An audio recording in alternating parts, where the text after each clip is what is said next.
ஆண்டவராகிய இயேசு கிறிஸ்துவின் நாமத்தினாலே உங்களை நான் வாழ்த்தி வரவேற்கிறேன். கர்த்தருடைய பெரிதான கிருபையினாலும் இரக்கங்களினாலும் இந்த ஒரு புதிய வாரத்தை ஆண்டவராகிய தேவன் நமக்கு தந்திருக்கிறார். இந்த வாரத்தின் எல்லா நாட்களிலும் கர்த்தர் நமக்கு போதுமானவராய் நின்று நம்மை நடத்தும்படியாக கர்த்தரை நோக்கி நாம் ஜெபிக்க வேண்டியது அவசியம். நம்முடைய சகல பிரயாசங்களிலும் தம்முடைய பரிபூர்ணமான நன்மைகளை விளங்க பண்ணும் நல்ல கர்த்தர் தொடர்ந்து வரப்போகிற நாட்களிலும் தம்முடைய ஆசீர்வாதங்களை விளங்க பண்ணுவார். இந்த ஆராதனைக்காக ஆரம்பமாக நாம் யாவரும் தலைகளை தாழ்த்தி கண்களை மூடி கர்த்தரை நோக்கி நாம் ஜெபம் செய்வோம். கண்களை மூடி நாம் ஜெபிப்போம். எங்களை அதிகமாக நேசிக்கிற எங்கள் அன்பின் பரலோக பிதாவே, ஆசீர்வதிக்கப்பட்ட இந்த நல்ல நாளுக்காக நேரத்திற்காக உடைய நாமத்தை ஸ்தோத்திரிக்கிறோம். இந்த நாளிலும் இந்த நேரத்திலும் உடைய இனிமையான பிரசன்னம் எங்கள் ஒவ்வொருவரையும் சூழ நின்று பலப்படுத்த வேண்டும் என்று நாங்கள் வேண்டிக் கொள்கிறோம். கர்த்தாவே, இந்த நாள் பிரயாசங்கள் எல்லாவற்றிலும் உம்முடைய ஆசீர்வாதத்தை வல்லமையை நாங்கள் பரிபூர்ணமாக எதிர்பார்க்கிறோம். தேவரீர் எங்களோடு கூட இடைப்பட்டு உம்முடைய மகிமையை பூரணமாய் விளங்க பண்ண வேண்டும் என்று நாங்கள் ஜெபிக்கிறோம். நாங்கள் ஓடுகிறதும் உழைக்கிறதும் விருதாவாக்கப்பட்டு விடாதபடி அவைகளுக்கேற்ற பலன்களை எம்மையிலும் மறுமையிலும் நாங்கள் பெற்றுக்கொள்ள ஆவியானவராகிய கர்த்தர் கிருபைகளை தந்து ஆசீர்வதிக்க வேண்டும் என்று நாங்கள் ஜெபிக்கிறோம். ஆராதனையினுடைய எல்லா நேரத்திலும் உம்முடைய மகிமைக்குள்ளாக எங்களை ஒப்புக் கொடுக்கிறோம். ஆசீர்வதியும் பெரிய காரியங்களை செய்தருளும். இயேசு கிறிஸ்துவின் நாமத்தினால் ஜெபித்திருக்கிறோம் எங்கள் பரிசுத்தமுள்ள நல்ல பிதாவே, ஆமென். ஆராதனைக்கு ஆரம்பமாக நாம் யாவரும் இணைந்து என்னுடைய சகோதரன் வின்சென்ட் செல்வகுமார் எழுதின பார் இயேசுவை உனக்காய் மரித்தவரை என்ற பழைய ஒரு பாடலை நாம் இணைந்து பாடப்போகின்றோம். கர்த்தர் நிச்சயமாகவே தம்முடைய மகிமையான ஆசீர்வாதங்களை இந்த பாடலின் மூலம் நம்முடைய வாழ்க்கையிலே விளங்க பண்ணுவார்.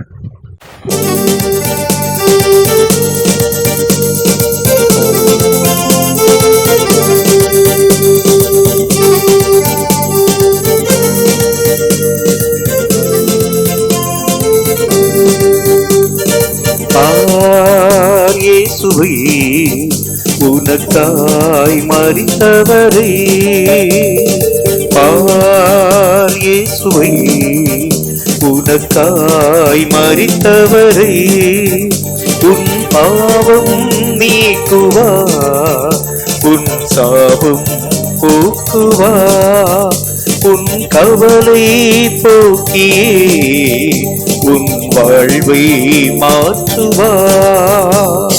பார் இயேசுவை உனக்காய் மரித்தவரே, பார் இயேசுவை உனக்காய் மரித்தவரே.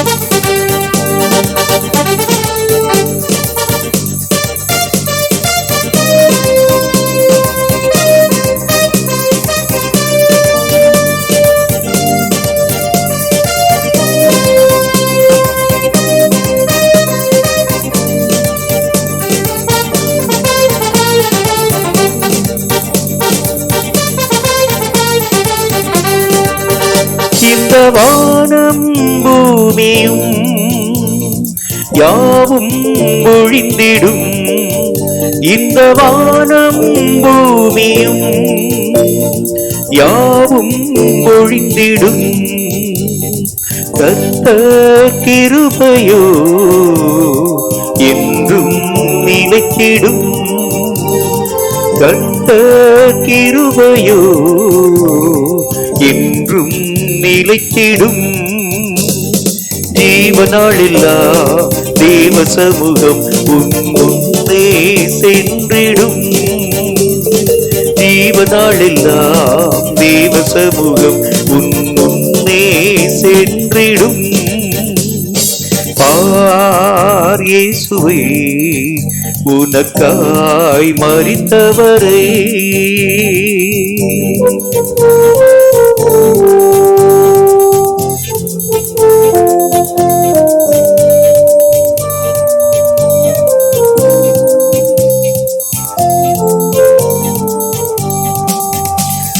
தாயும் தகப்பனும் உன்னை விட்டு விலகினும், உன் தாயும் தகப்பனும் உன்னை விட்டு விலகினும், மாறாவர் இரக்கம் உன்னை காத்திடும், மாறாவர் இரக்கம் உன்னை காத்திடும். வாழ்வினிருளை தம் மகிமையால் ஒளியாய் மாற்றுவார். வாழ்வினிருளை தம் மகிமையாய் ஒளியாய் மாற்றுவார். பார் இயேசுவை உனக்காய் மரித்தவரே.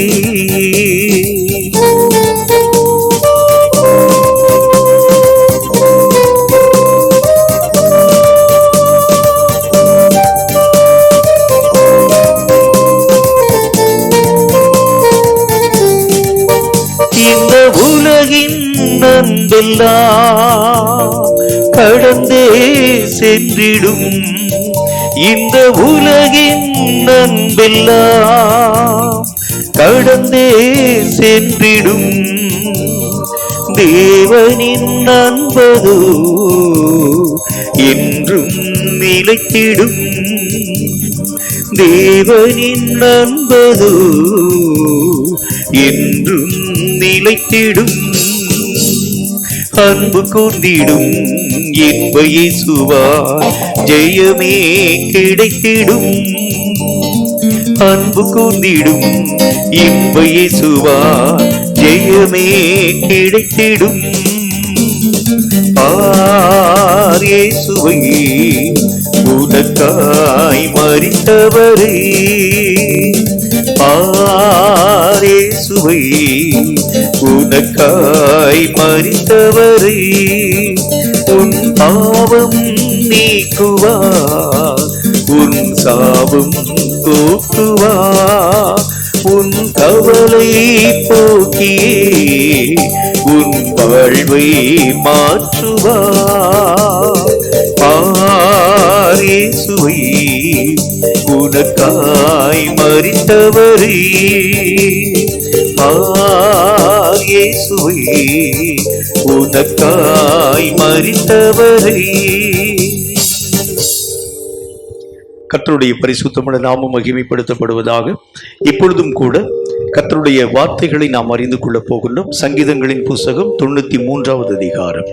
இந்த ஆராதனை வேளையிலும் ஆண்டவராகிய தேவன் இந்த வசனங்களின் மூலம் நம்மோடு பேசும்படி தலைகளை தாழ்த்தி கண்களை மூடி கர்த்தரை நோக்கி நாம் ஜெபித்து தொடர்ந்து நாம் இந்த சங்கீதத்தை ஆராதனையோடு கூட வாசிக்கும் பொழுது இந்த வசனங்களின் மூலம் கர்த்தர் நம்மோடு கூட பேசி நிச்சயமாய் தம்முடைய மகிமையை நம்முடைய வாழ்க்கையை விளங்க பண்ணுவார் என்பதில் சந்தேகம் ஒன்றுமில்லை.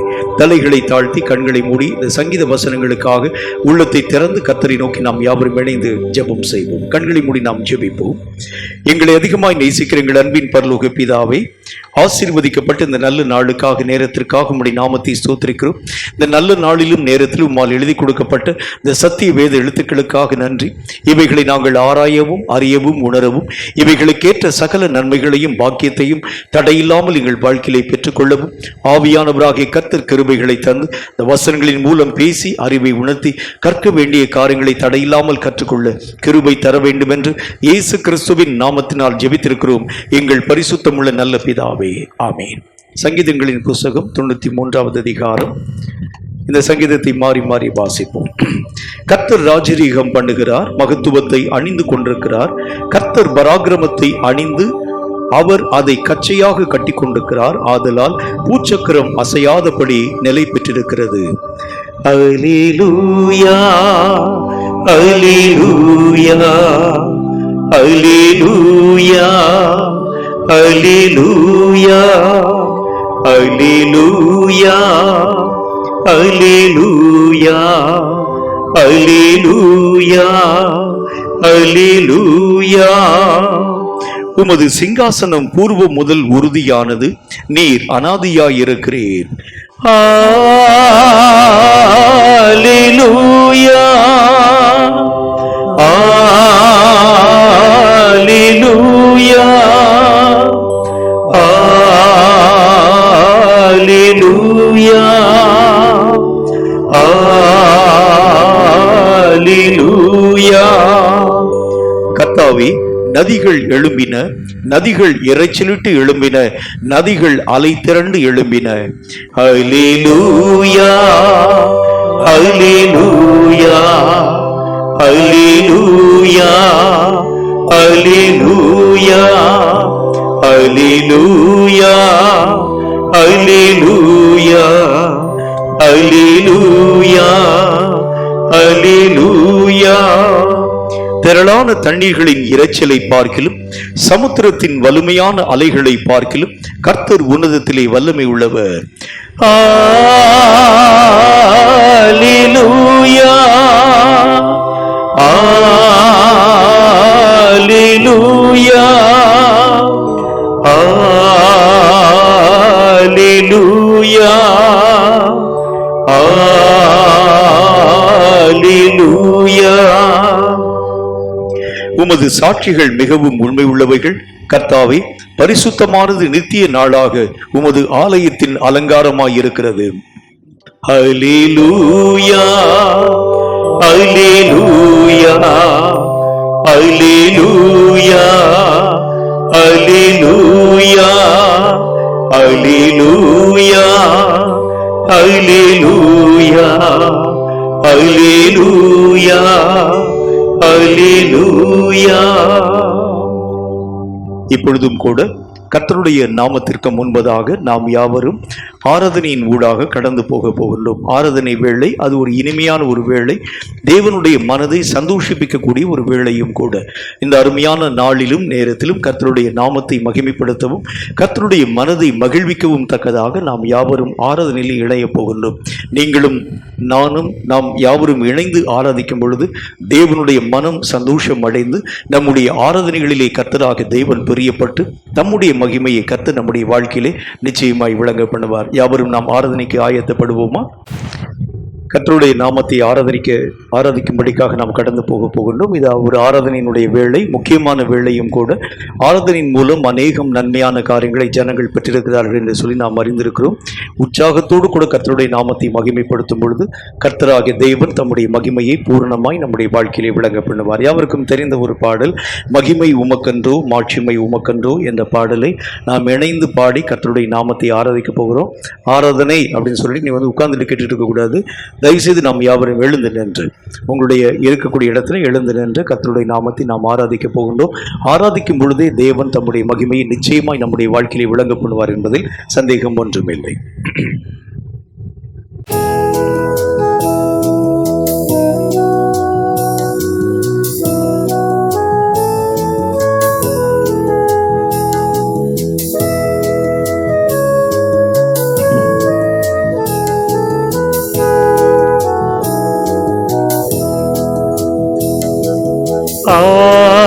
ஆராதனை ஆராதனை. எல்லாரும் பைகளை திறந்து ஆராதனை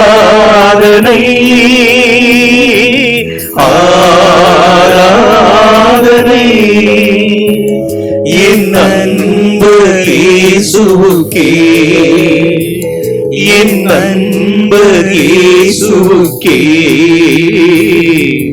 மகிமை உமக்கன்றோ மாட்சிமை உமக்கன்றோ. துதியும் புகழும் ஸ்தோத்திரமும் தூயவர் உமக்கன்றோ. துதியும் புகழும் ஸ்தோத்திரமும் தூயவர் உமக்கன்றோ. எல்லாரும் கரங்களை உயர்த்தி பாடுவோம். ஆராதனை ஆராதனை. அல்லேலூயா ஆராதனை ஆராதனை. என் அன்பு இயேசுவுக்கே என் அன்பு இயேசுவுக்கே. வழிகாட்டும் தீபம் துணையாளரே தேற்றும் தெய்வமே. வழிகாட்டும் தீபம் ஆமென் துணையாளரே. ஆமென் ஆண்டவரே, ஆமென் ஆண்டவரே, ஆமென் ஆண்டவரே. அன்பால் பலத்தால் அனல் ஊட்டும் ஐயா அபிஷேக நாதரே. அபிஷேகத்தை ஊற்றும் ஆண்டவரே. அன்பால் பலத்தால் அருள் ஊட்டும் ஐயா அபிஷேகநாதரே. எல்லாரும் வாய்களை திறந்து நாம் சொல்லுவோம். ஆராதனை ஆராதனை ஆராதனை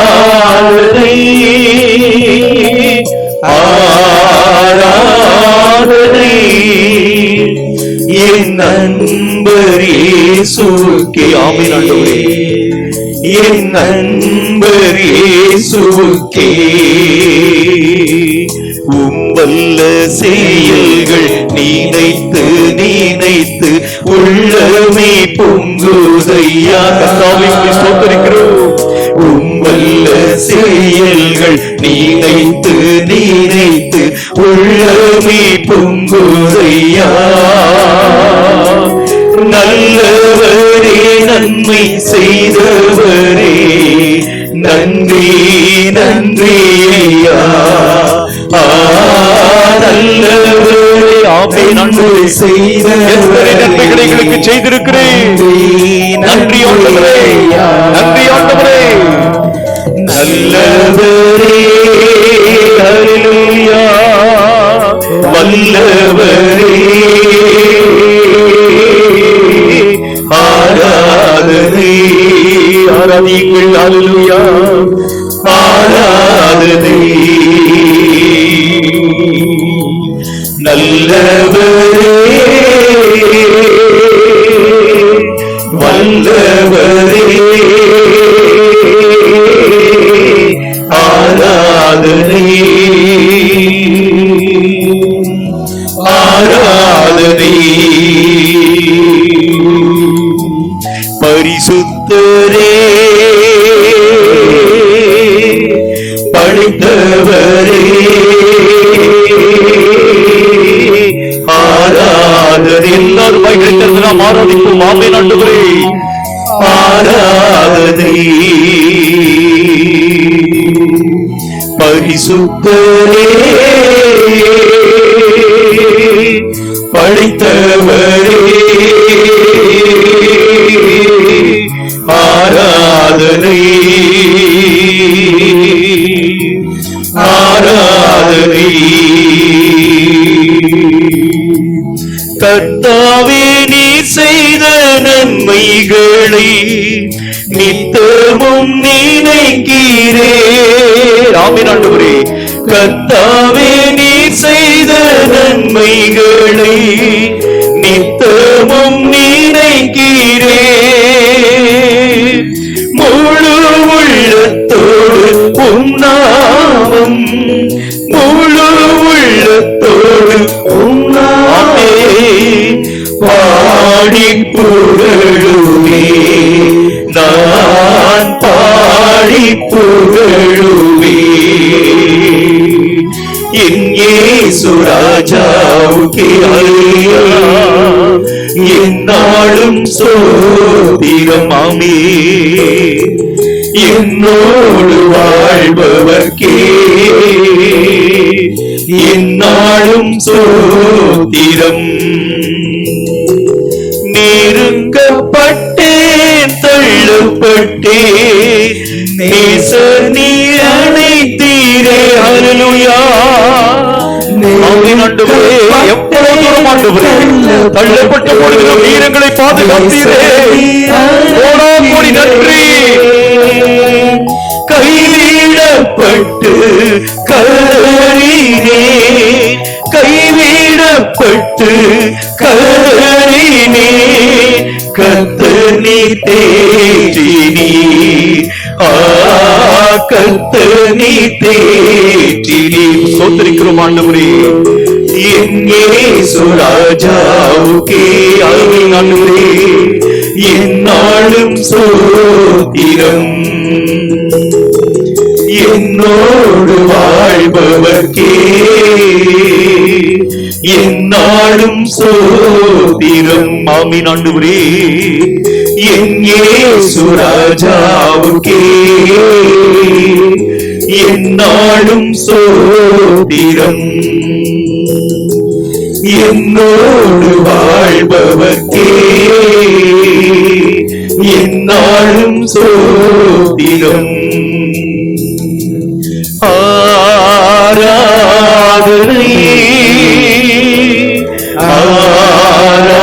ஆராதனை உம்மை ஆராதிக்கிறோம் ஆண்டவரே.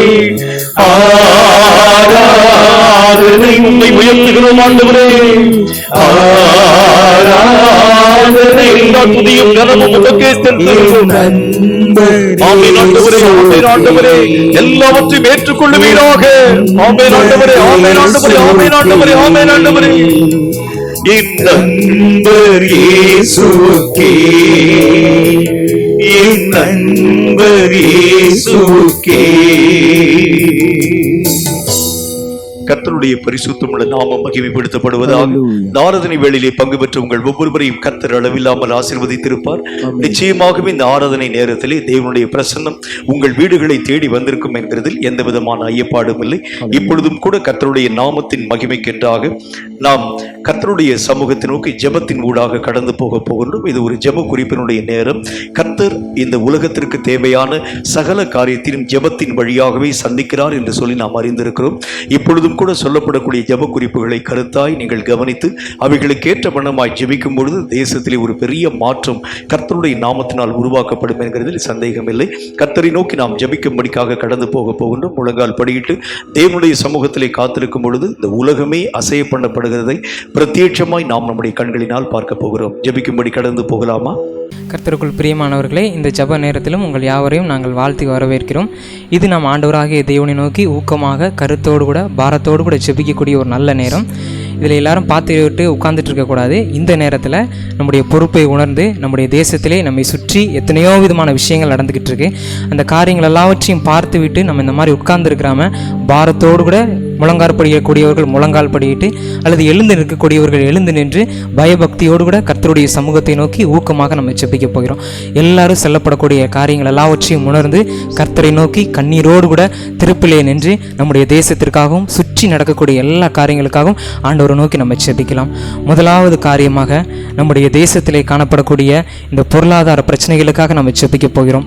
இந்த கொரோனாவினுடைய இந்த கொள்ளை நோய்களினுடைய காலத்திலே அநேக விதமான ஜனங்கள் வேலை இழக்கக்கூடிய அபாயமான ஒரு சூழ்நிலைக்குள்ளாக கடந்து வந்திருக்கிறாங்க. கல்ஃப் கண்ட்ரிஸை சார்ந்த ஒரு 30,000க்கும் மேற்பட்ட அநேக விதமான ஜனங்கள் வேலை இழந்து சொந்த நாடுகளுக்கு திரும்பக்கூடிய ஒரு அவலமான சூழ்நிலை ஏற்படுத்தப்பட்டிருக்கிறது. ஐடி கம்பெனியில் வேலை பார்க்கக்கூடிய நிறைய பேர் வேலை இழக்கக்கூடிய ஒரு சூழ்நிலை. இன்னும் கார் தொழிற்சாலைகள் முதலீட்ட இண்டஸ்ட்ரியில் வேலை பார்க்கக்கூடிய அநேக விதமான நபர்கள் வேலை இழக்கக்கூடிய ஒரு சூழ்நிலையை இப்பொழுது கடந்து வந்திருக்கிறது. இந்த சூழ்நிலையில் ஏற்கனவே ஒரு கொள்ளை நோயினாலே ஜனங்கள் பாதிக்கப்பட்டிருக்கக்கூடிய இந்த நேரத்தில் அவர்கள் எல்லாரும் வேலை இழக்கும் பொழுது தங்களுடைய அத்தியாவசிய தேவைகளை கூட நிறைவேற்ற முடியாதபடிக்கு பசியினாலும் அநேக விதமான பட்டினியினாலும் பஞ்சத்தினாலும் மரணங்கள் ஏற்படுத்தப்படாதபடிக்கு கர்த்தராகிய தேவன் எல்லாரையும் நல்ல முறையிலே போஷிக்கும்படியாக எந்த விதமான ஒரு வேலை இழப்புகளும் ஏற்படுத்தப்படாதபடிக்கு வேலையிலிருந்து வரக்கூடிய எல்லாருக்கும் நல்ல ஒரு வேலையை கர்த்தராகிய தேவன் தரும்படிக்காக இன்னும் அநேக விதமான கம்பெனியில் இப்போ வேலை செஞ்சுக்கிட்டு இருக்கக்கூடிய எல்லாருக்கும் எந்த விதமான ஒரு வேலை இழப்புக்குரிய சூழ்நிலையிலும் ஏற்படுத்தப்படாதபடிக்கு அவரவர் அந்த கம்பெனியில் நல்ல ஒரு லாபத்தோடு கூட எந்த பிரச்சனையும் இல்லாமல் அவர்கள் தொடர்ந்து அந்தந்த கம்பெனியில் வேலை செய்யக்கூடிய நல்ல ஒரு இரக்கமான சூழ்நிலையை கர்த்தர் தரும்படியாக இந்த வேலை இழப்பினுடைய எல்லா காரியங்களையும் மாற்றி பொருளாதார சூழ்நிலைகள் எல்லாம் மாற்றப்படும்படியாக கர்த்தரை நோக்கி ஊக்கமாக நம்ம பாரத்தோடு கூட நம்ம ஜெபிக்கலாமா? அல்லேலூயா. ஸ்தோத்திரம் அப்பா, ஸ்தோத்திரம் அப்பா.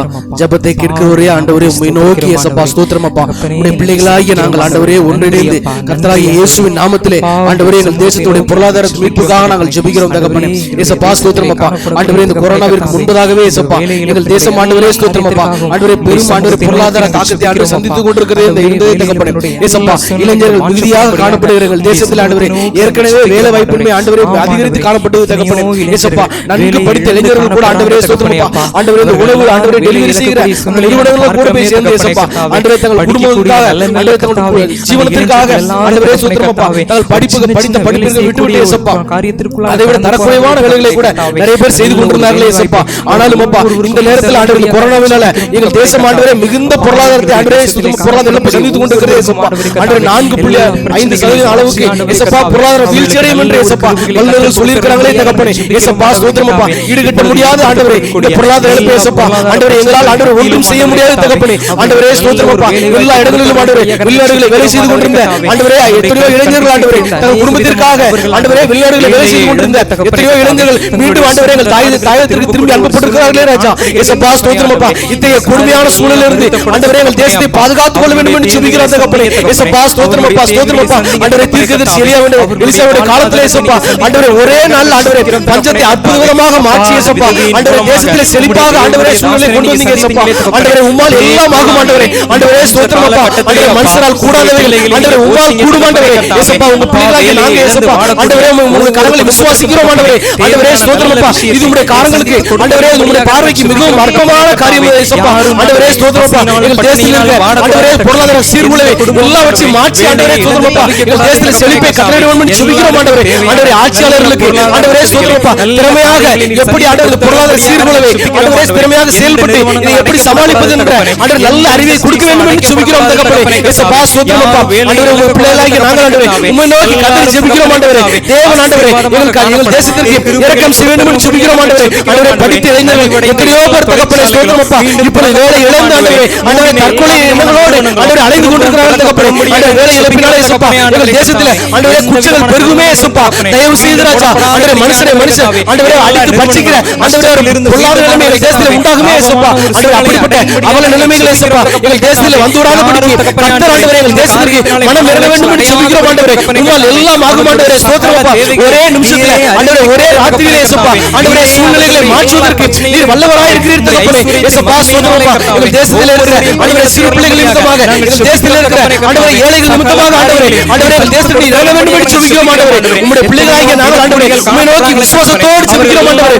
பொருளாதார சீர்குலைவு எல்லாம் இயேசு நாமத்திலே வியாபாரிகள் ஆண்டவரே ஸ்தோத்திரம் அப்பா ஆண்டவரே தலைச்சியா இருக்கிற எல்லா பொருளாதார சீர்குலைவு ஆண்டவரே சீக்கிரமாக நல்ல விதத்தில் சீர்பட வேண்டும் என்று ஜெபிக்கிறோம் தகப்பனே இயேசுப்பா ஸ்தோத்திரம் அப்பா வாகன விஷயங்கள்ல ஆண்டவரே ஸ்தோத்திரம் அப்பா இன்னும் பிரைவேட் செக்டார்ல வேலை பார்க்கிற எத்தனையோ பேர் ஆண்டவரே வேலை இழந்து வருகிறார்கள் இயேசுப்பா ஆண்டவரே அந்த நிலைமைகள் எல்லாம் இயேசு நாமத்திலே சீர்பட வேண்டும் என்று ஜெபிக்கிறோம் ஆண்டவரே இந்த தேசத்திலே படித்த இளைஞர்களுக்கு எல்லாருக்கும் நல்ல வேலை கிடைக்கட்டும் ஆண்டவரே ஆண்டவரே தினக்கூலி செய்கிற ஒவ்வொரு ஆண்டவரே கூலி தொழிலாளர்களுக்கும் இயேசுப்பா நல்ல வேலை கிடைக்கட்டும் ஆண்டவரே ஸ்தோத்திரம் அப்பா கட்டுமான தொழில்ல வாகன உற்பத்தி ஆண்டவரே எல்லா விஷயங்களையும் இயேசுப்பா ஆண்டவரே கர்த்தர் ஆண்டவரே எங்கள் தேசத்துடைய பொருளாதாரத்தை ஆண்டவரே சீர்படுத்த வேண்டும் என்று ஜெபிக்கிறோம் ஆண்டவரே உம்முடைய கிருபை இரக்கம் ஆண்டவரே எங்கள் தேசத்தில் அளவில்லாமல் கிடைக்கப்பட்ட ஆண்டவரே பொருளாதாரம் ஆண்டவரே சீர்படுத்த வேண்டும் என்று ஜெபிக்கிறோம் ஆண்டவரே கர்த்தர் எங்கள் தேசத்தை பொறுப்படுத்திக் கொள்வீராக இயேசு கிறிஸ்துவின் நாமத்தில் ஜெபிக்கிறோம் பிதாவே ஆமென். அடுத்ததாக வட மாநிலங்களை பாதிக்கக்கூடிய இந்த இயற்கை சீற்றங்களுக்காக ஆண்டவரை நோக்கி நம்ம ஜெபிக்க போகிறோம். ஒரு புறம் அநேக விதமான கொள்ளைகள் நோய்களினாலும் பஞ்சங்களினாலும் நம்முடைய தேசம் பாதிக்கப்பட்டு கொண்டிருக்கக்கூடிய இதே நேரத்தில் வட மாநிலங்களிலே அநேக விதமான மாநிலங்கள் இப்படிப்பட்ட அநேக விதமான மழை வெள்ளத்தினாலே பாதிக்கப்பட்டிருக்கிறது. அநேக ஜனங்கள் தங்களுடைய சின்ன சின்ன வீடுகளை இழந்து தெருக்களிலே வெள்ளத்திலே தத்தளிக்கக்கூடிய ஒரு சஞ்சலமான ஒரு சூழ்நிலையை நம்ம பார்க்கிறோமே. அநேக விதமான ஏழை மக்கள் தங்களுடைய குழந்தையை தூக்கி கொண்டு அந்த தத்தளிப்பான அந்த வெள்ளத்திலே சிக்கி மிதக்கக்கூடிய அவலமான ஒரு காட்சிகளை நம்ம பார்த்து கொண்டிருக்கிறோமே. அரசாங்கம் அவர்களுக்கு எத்தனைதான் முயற்சி செய்தாலும் எல்லா ஜனங்களுடைய வாழ்வாதாரத்தையும் மீண்டும் அதே முறையிலே நிறுத்த முடியாது. இப்பொழுது நம்ம எல்லாரும் ஆண்டவரை நோக்கி நம்ம ஜெபிக்க போகிறோம். இந்த ஏழை எளிய ஜனங்கள் மீண்டுமாக இப்படிப்பட்ட இயற்கை சீற்றத்தினாலே பாதிக்கப்படாதபடிக்கு இயற்கைகள் எல்லாவற்றுக்கும் எல்லைகளை வகுத்த சர்வ வல்லமையுள்ள தேவனாகிய கர்த்தர் எல்லா இயற்கைகளுக்கும் தேவையான நல்ல ஒரு பாதுகாப்பை கொடுத்து இயற்கையினாலே எந்த விதமான ஒரு சீற்றங்களும் எந்த விதமான ஒரு பிரச்சனைகளும் எந்த மழை வெள்ளங்களும் ஜனங்களை சேதப்படுத்தாதபடிக்கு சீரான நல்ல ஒரு சீதோஷ நிலையை கர்த்தர் தரும்படிக்காக இயற்கை சீற்றத்தினுடைய எல்லா ஜனங்களிலும் பாதிக்கப்பட்டிருக்கக்கூடிய எல்லா ஜனங்களும் மீண்டும் தங்களுடைய வாழ்வாதாரம் புதுப்பிக்கப்படக்கூடிய நல்ல ஒரு கிருபைகளை கர்த்தர் அவர்களுக்கு கொடுக்கும்படியாக கர்த்தரை நோக்கி நம்ம ஜெபிக்கலாமா? ஸ்தோத்திரிக்கிறோம் ஆண்டவரே, நன்றியோடு உம்மை நாங்கள் துதிக்கிறோம், ஸ்தோத்திரிக்கிறோம் அப்பா. நன்றியோடு உம்முடைய நாமத்தை ஸ்தோத்திரிக்கிறோம் தகப்பனே. அப்பா, ஒவ்வொரு ஜனங்களுக்காக நாங்கள் ஜெபிக்கிறோம் தகப்பனே கர்த்தாவே. வட மாநிலத்திலே பாதிக்கப்பட்டிருக்கக்கூடிய ஒவ்வொரு ஏழை ஜனங்களுக்காக இந்த மழை வெள்ளத்திலே பாதிக்கப்பட்டிருக்கக்கூடிய ஒவ்வொரு கர்த்தாவை ஜனங்களையும் சமூகத்தில் ஒப்புக் கொடுக்கிறோம் அப்பா. அப்பா, அவர்களை நீங்க அறிந்திருக்கிறீங்களே தகப்பனே கர்த்தாவே. அவர்களுடைய வாழ்வாதாரங்கள் எல்லாம் ஆண்டவரே கர்த்தாவே இழந்து கர்த்தாவே நடு தெருவிலே நிற்கக்கூடிய ஒரு அவலமான சூழ்நிலையை நாங்கள் பார்க்கிறோமே தகப்பனே பாதிக்கப்பட்டு கொண்டிருக்கும் பொழுது ஏற்கனவே ஆண்டவரே, எங்களுடைய ஜனங்கள் அடுத்தடுத்து தகப்பனே ஆண்டவரே கர்த்தாவே, ஸ்தோத்திரிக்கிறோம் அநேக அப்பா, விதமான கொள்ளை இயற்கையின் நோய்களினாலே, சீற்றங்கள் அப்பா, பஞ்சத்தினாலே ஆண்டவரே அவர்கள் ஸ்தோத்திரிக்கிறோம் ஐயா, அந்த பாதிக்கப்பட்டிருக்கிறார்களே மழையினால் தகப்பனே அப்பா, கர்த்தாவே, எங்களுடைய இப்பொழுது ஜனங்கள் எத்தனை மறுபடியுமாக பேர் ஆண்டவரே வீடுகளை கர்த்தாவே, இழந்து ஆண்டவரே, இப்படிப்பட்ட இயற்கை இயேசப்பா, உமக்கு சீற்றங்களினாலே அவர்கள் ஸ்தோத்திரம், பாதிக்கப்பட்டால் தங்குவதற்கு கூட ஆண்டவரே இடம் கர்த்தாவே, அவர்கள் இல்லாதபடிக்கு ஒடிந்து கர்த்தாவே, போய்விடுவார்களே தகப்பனே ஆண்டவரே, கர்த்தாவே, வருத்தப்படுகிற அப்பா அவர்கள் காரியத்தில் நலிவடைந்து எங்கள் போயிருக்கிறார்களே ஜனங்கள் தகப்பனே ஆண்டவரே, பாதுகாக்கப்படும்படி நாங்கள் இன்னும் அவர்களால் எந்த ஜெபிக்கிறோம். விஷயத்தையும் தாங்க முடியாத எங்கள் தகப்பனே தேசம் அப்பா, ஒரு ஏழை அவர்களுடைய தேசம் வாழ்வாதாரத்தை அப்பா. நீங்க தூக்கி ஆண்டவரே, எங்கள் நிறுத்தும்படியாக நாங்கள் ஜனங்களுக்காக ஜெபிக்கிறோம் ஆண்டவரே கர்த்தாவே, ஸ்தோத்திரம் அப்பா. கஷ்டப்படக்கூடிய நன்மை எளியவர்களுக்கும் செய்யும்படியான ஆண்டவரே கர்த்தாவே, கர்த்தாவே, எந்த ஒரு அப்பா தலைவர்கள் கஷ்டப்படக்கூடிய வந்தாலும் ஒவ்வொரு ஆண்டவரே, ஜனங்களுக்கும் உங்களால் ஆண்டவரே எதுவும் கர்த்தாவே, முடியவில்லை நீரே ஆண்டவரே. விசாரிக்கிறவராய் நீரே இருக்கிறீரே மனம் தகப்பனே இறங்கி ஆண்டவரே, ஜனங்களுக்கு நீரே ஒரு அவர்களை அற்புதத்தை ஆண்டவரே கர்த்தாவே செய்யும்படியாக போஷிக்கிற நாங்கள் தேவனாய் இருக்கிறீரே ஜெபிக்கிறோம் தகப்பனே கர்த்தாவே. ஆண்டவரே, இசப்பா, அந்த எங்களுடைய ஜனங்கள் ஜனங்களுடைய கஷ்டப்படாதபடிக்கு கர்த்தாவே, ஆண்டவரே கர்த்தாவே, கண்ணோக்கி பாரும் அவர்கள் ஆண்டவரே. நடுத்தருவிலே ஆண்டவரே அப்பா, கர்த்தாவே வலது அப்பா கைக்கும் தங்களுடைய இடது குழந்தைகளோடு கூட கைக்கும் ஆண்டவரே வித்தியாசம் தங்களுடைய ஆண்டவரே. உடைமைகளை நிலந்து எங்களுடைய நிற்காதபடிக்கு ஜனங்களுடைய தகப்பனே எல்லா கர்த்தாவே, விதமான அவர்களுடைய தவிப்புகள் தேவைகள் எல்லாவற்றையும் கர்த்தர் ஆண்டவரே மாற்றும்படி மீண்டும் நாங்கள் அவர்களுக்கு மீட்டு ஜெபிக்கிறோம் தந்தருளும்படியாக நாங்கள் ஆண்டவரே. ஜெபிக்கிறோம் இசப்பாவை ஆண்டவரே. நோக்கி பார்க்கிறோம் அரசாங்கத்தினாலே ஆண்டவரே. அவர்களுக்கு உதவ இசப்பாவை முடியாத தகப்பனே, துதிக்கிறோம். இது எந்த பரலோகத்தின் ஒரு தேவனாகிய கவர்மெண்டாலே முடியாது கர்த்தர் ஆண்டவரே.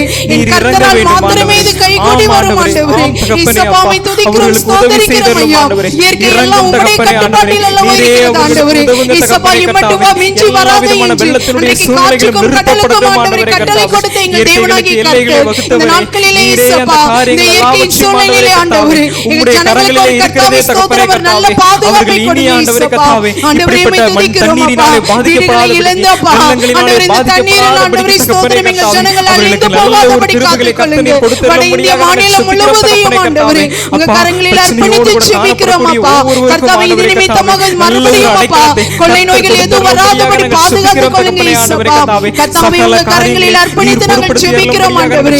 முழுவதுமாய் கர்த்தாவே நீர் மாற்றுங்க இயேசுப்பா.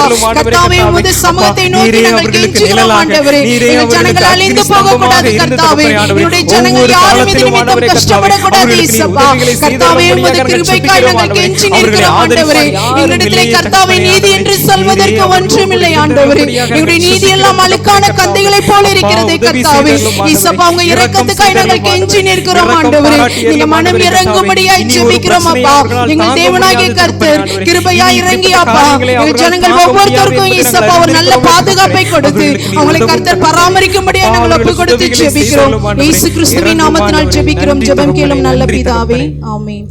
அன்பும் இரக்கமும் பரிசுத்தமும் நிறைந்த நல்ல தகப்பனே, உம்முடைய நாமத்தை நாங்கள் ஸ்தோத்திரிக்கிறோம் தகப்பனே. உம்முடைய சமூகத்தை நோக்கி நாங்கள் ஜெபித்த எல்லா ஜெபங்களையும் ஆண்டவராகிய தேவன் நீர் அங்கீகரித்தபடினாலே உம்முடைய நாமத்தை நாங்கள் ஸ்தோத்திரித்து முக்கியமைப்படுத்துகிறோம் ஆண்டவரே.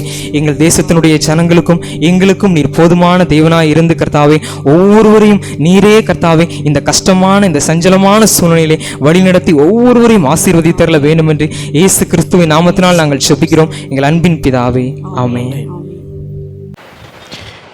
இயேசு கிறிஸ்துவின் நாமத்தினாலே மீண்டும் நான் உங்களை வாழ்த்தி வரவேற்கிறேன். இது ஒரு காணிக்கைக்குரிய நேரம். கர்த்தர் நம்முடைய வாழ்க்கையிலே எத்தனையோ நன்மையான காரியங்களை தந்திருக்கிறார். கர்த்தருக்கென்று நாம் இந்த அருமையான வேளையிலும் காணிக்கைகளை படைக்கப் போகின்றோம். காணிக்கையினுடைய வேலையை நான் உங்களுக்கு ஏற்கனவே சொல்லியிருக்கிறதை போல ஒரு பவுல் ஒன்று எடுத்து வச்சுக்கோங்க. எடுக்கக்கூடிய நேரத்திலே உங்களுடைய காணிக்கை நீங்கள் வந்து கொண்டு வந்துடுங்க. இப்பொழுது நாம் காணிக்கைகளுக்காக நம்ம ஜெபிக்க போகிறோம். தொடர்ந்து ஒரு பாடல் பாடப்படும். அப்பொழுது நம்ம வந்து காணிக்கை நம்ம வந்து படைக்க போகின்றோம். இந்த காணிக்கையை ஒரு 2 மாத காலம் அந்த பவுலில் வச்சிருந்து அதை சேர்த்து வைத்து பக்கத்தில் இருக்கக்கூடிய ஏழை எளிய ஊழியர்களை இந்த காணிக்கையினால் நீங்கள் தாங்க வேண்டும் என்று உங்களை அன்போடு கூட கேட்டுக்கொள்கிறேன். ஒருவேளை ஊழியர்கள் உங்களுக்கு தெரியல அப்படின்னா வந்து ஏழை எளிய மக்களை நீங்கள் இந்த காணிக்கையினுடைய பொருளினாலே தாங்க வேண்டும் என்று உங்களை அன்போடு கூட கேட்டுக்கொள்கிறேன். இது நம்ம கர்த்தருக்குன்னு கொடுக்குறோம்.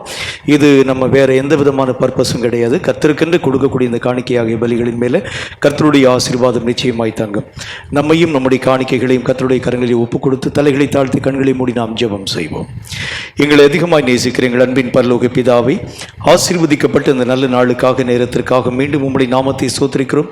இந்த நாளிலும் இந்த நேரத்திலும் கர்த்தருக்கு நாங்கள் கொடுக்க போகின்றோம். இந்த காணிக்கையாகிய பலிகளை கர்த்தர் நீர் அங்கீகரித்து ஏற்றுக்கொண்டு இவைகளுக்கேற்ற பலன்களை நாங்கள் எங்கள் வாழ்க்கையிலே பெற்றுக்கொள்ள நீர் கிருபை தர வேண்டும் என்று இயேசு கிறிஸ்துவின் நாமத்தினால் ஜெபித்திருக்கிறோம் எங்கள் அருமை பிதாவே, ஆமென். காணிக்கைக்கு ஆதாரமாக நாம் ஒரு பாடலை பாடப்போகின்றோம். என்னுடைய சகோதரன் வின்சென்ட் செல்வகுமார் எழுதின எல்லா நாவும் துதித்திடட்டும் எல்லா தலைகளும் வணங்கிடட்டும் என்ற பாடலை நாம் இணைந்து பாடும் பொழுது கர்த்தருக்கென்று நாம் காணிக்கையை படைக்கலாம்.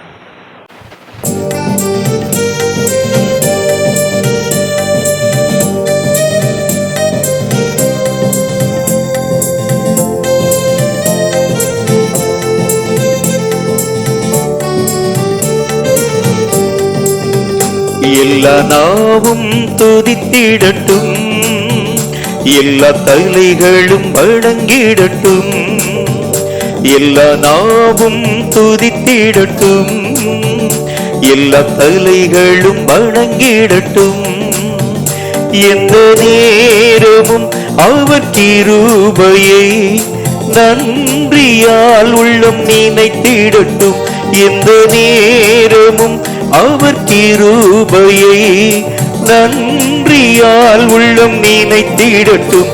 எல்லா நாவும் துதித்திடட்டும், எல்லா தலைகளும் வணங்கிடட்டும். எல்லா நாவும் துதித்திடட்டும், எல்லா தலைகளும் வணங்கிடட்டும்.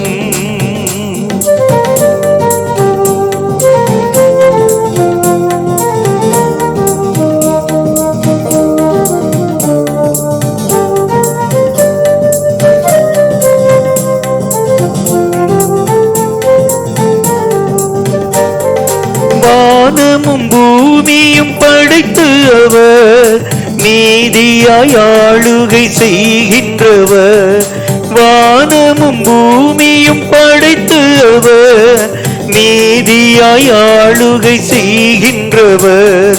சேனைகளின் கட்ட துதிகளின் பாத்திர வாழ்த்தி என்றும் வணங்கிடுவோம். சேனைகளின் கத்த துதிகளின் பாத்திர வாழ்த்தி என்றும் வணங்கிடுவோம். எல்லா நாவும் துதித்திடட்டும், எல்லா தலைகளும் வணங்கிடட்டும். எல்லா நாவும் துதித்திடட்டும், எல்லா தலைகளும் வணங்கிடட்டும். எந்த நேரமும் அவர் கிருபையை நன்றியால் உள்ளம் நினைத்திடட்டும். எந்த நேரமும் அவர் கிருபையை நன்றியால் உள்ளம் நினைத்திடட்டும். எல்லா நாவும் துதித்திடட்டும், எல்லா தலைகளும் வணங்கிடட்டும். எல்லா நாவும் துதித்திடட்டும், எல்லா தலைகளும் வணங்கிடட்டும். கொடுக்கப்பட்ட காணிக்கைகளுக்காக தலைகளை தாழ்த்தி கண்களை மூடி கர்த்தரை நோக்கி நாம் ஜெபிப்போம்.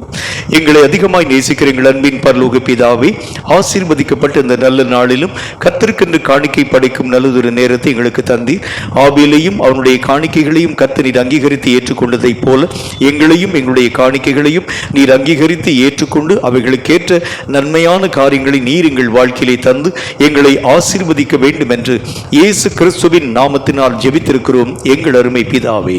ஆமேன், ஆமேன். இப்பொழுதும் கூட கர்த்தருடைய வார்த்தைகளை கேட்கக்கூடிய ஒரு நல்ல ஒரு நேரத்திற்குள்ளாக நாம் கடந்து போகின்றோம்.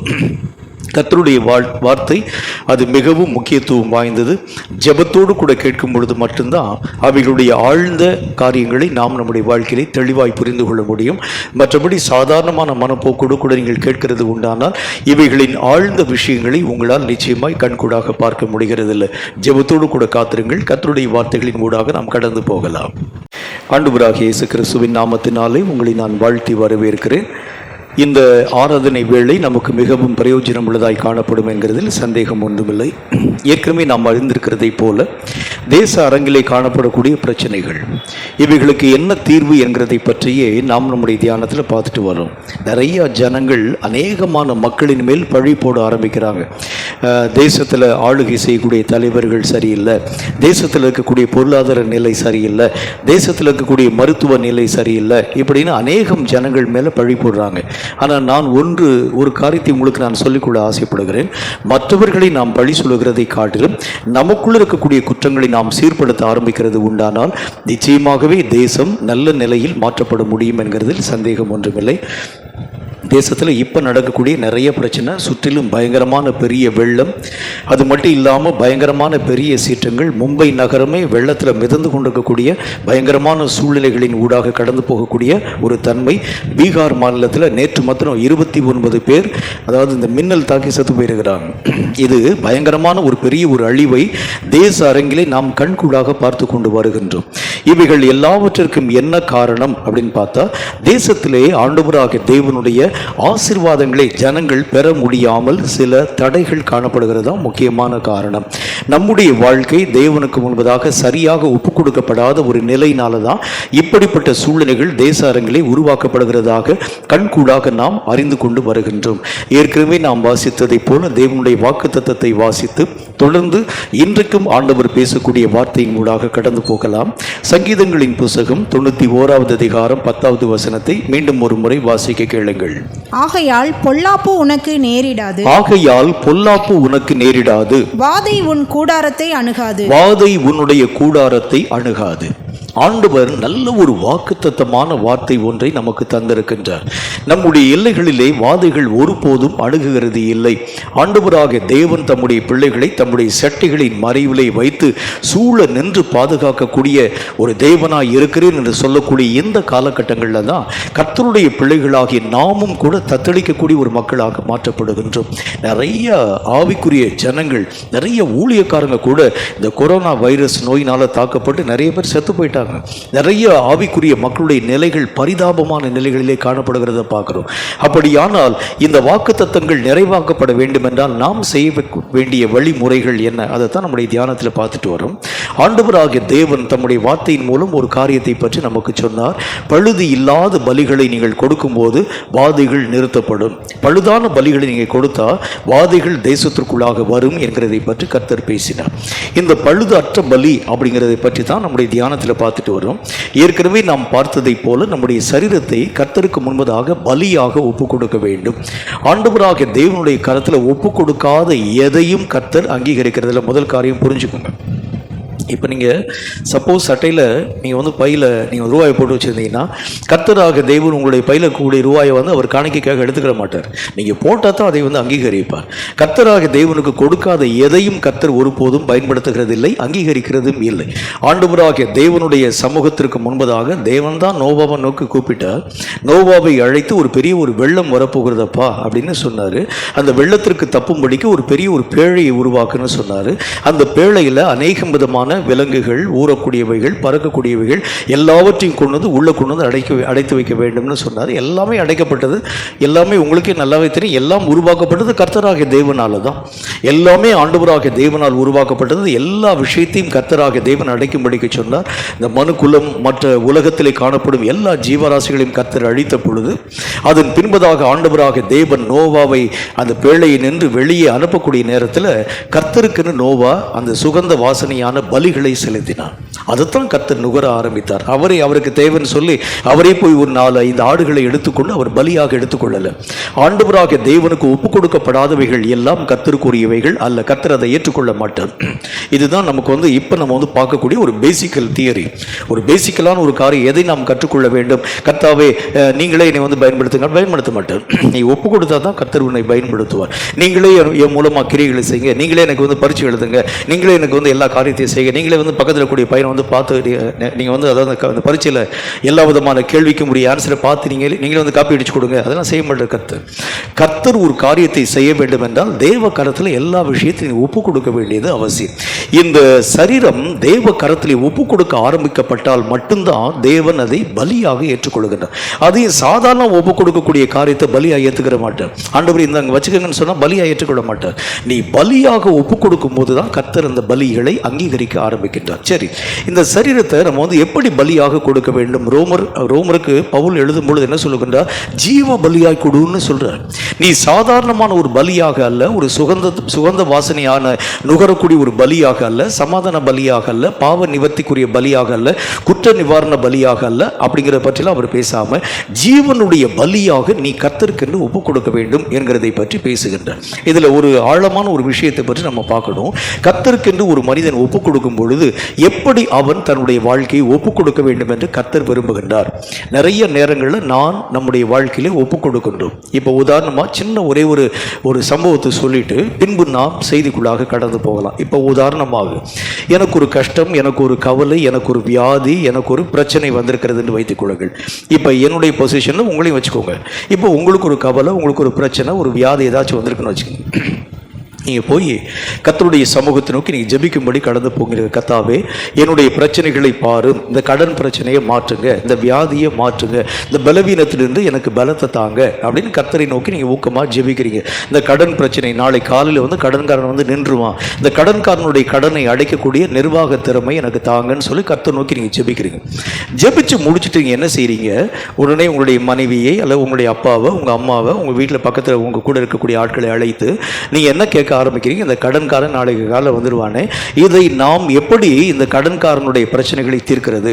உடனே ஆளுக்கு அவங்க வந்து யோசனை சொல்கிறாங்க, நீ வந்து இந்த கடனை அடைக்க வேற ஒரு இடத்துல போய் நீ வந்து கடன் வாங்கி போய் இந்த கடனை அடைச்சிட்டு வாப்பா அப்படின்னு சொல்கிறாங்க. இல்லாட்டி நீ வந்து அதாவது இந்த சாட்சிக்காரனுடைய காலில் போய் விழுற காலில் சண்டைக்காரனுடைய காலில் போய் விழுந்துரு, நேராக போய் அவன் காலில் போய் விழுந்து அப்பா எனக்கு வந்து ஒரு 3 மாதம் தமிழை கொடுன்னு போய் கேளு இப்படின்னு நிறைய யோசனைகளை சொன்ன உடனே நீங்கள் போய் அந்த காரியத்தினுடைய அடிப்படையில் செயல்படுத்த ஆரம்பிக்கிறீங்க. இப்போ கொஞ்சம் யோசிங்க, கொஞ்சம் நேரத்துக்கு முன்னாடி கர்த்தர்ட்ட ஒப்பு கொடுத்துருக்கிறீங்க, ஆண்டவரே நீங்கள் தான் பார்த்துக்கங்கன்னு சொன்னீங்க.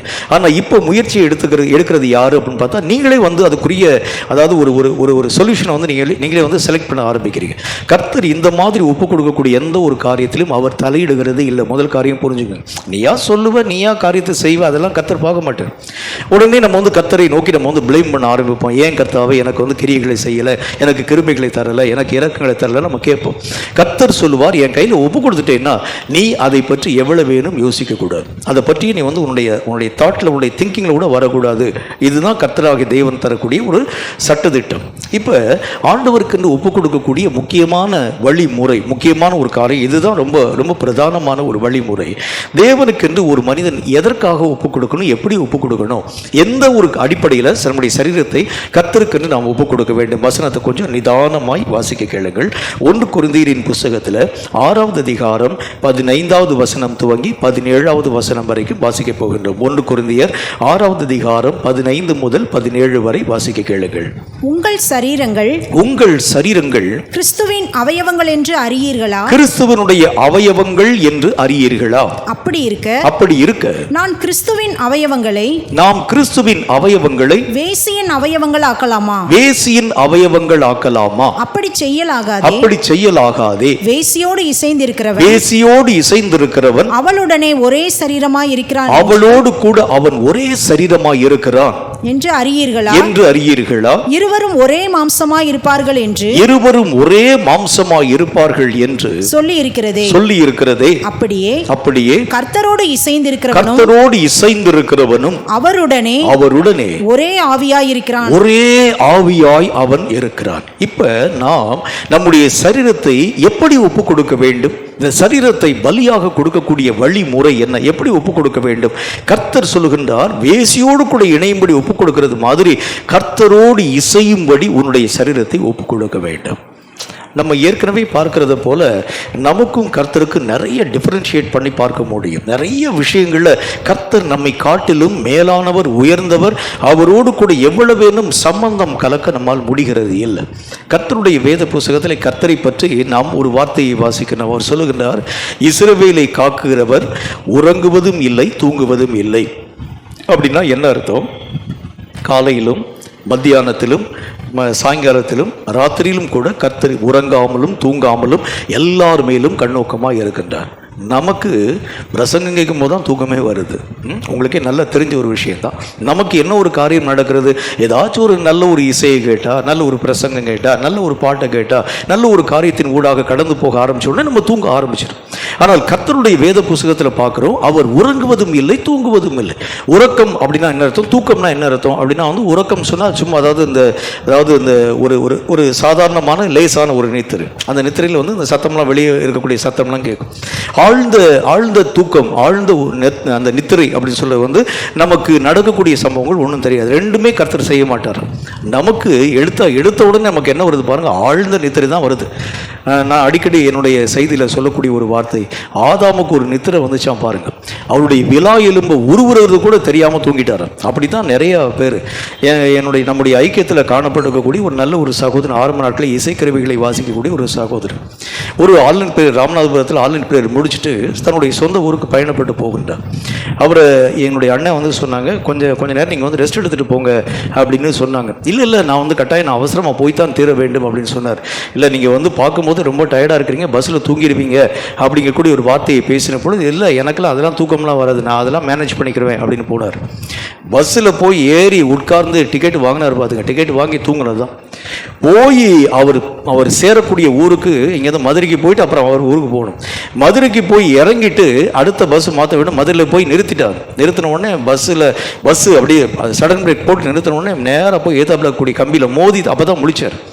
விழித்து எழுந்து அதுக்கப்புறம் வந்து பார்க்குறாரு. அடுத்து வந்து இப்போ மதுரை வந்துருச்சு. இனி அடுத்த பஸ்ஸுக்கு அவர் போக வேண்டும். திடீர்னு தன்னுடைய சட்டப்பையை எடுத்து பார்க்குறாரு. சட்டப்பையில் இருக்கக்கூடிய காசு எல்லாத்தையும் எவனோ வந்து பக்கத்தில் இருக்கான், அப்படி தூக்கிட்டு போயிட்டான். சரி, பர்ஸை பார்க்குறாரு, பர்ஸையும் தூக்கிட்டு போயிட்டான்.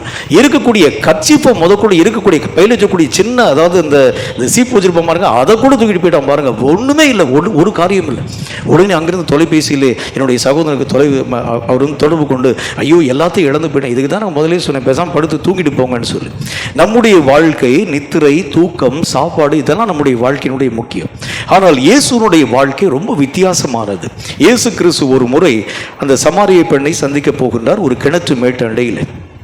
சீஷர்கள் இயேசுவை பார்த்து கேட்குறாங்க, நீங்கள் ரொம்ப பசியாக இருக்கீங்க ஆண்டவரே, என்ன செய்யணும் அப்படின்னு கேட்குறாங்க.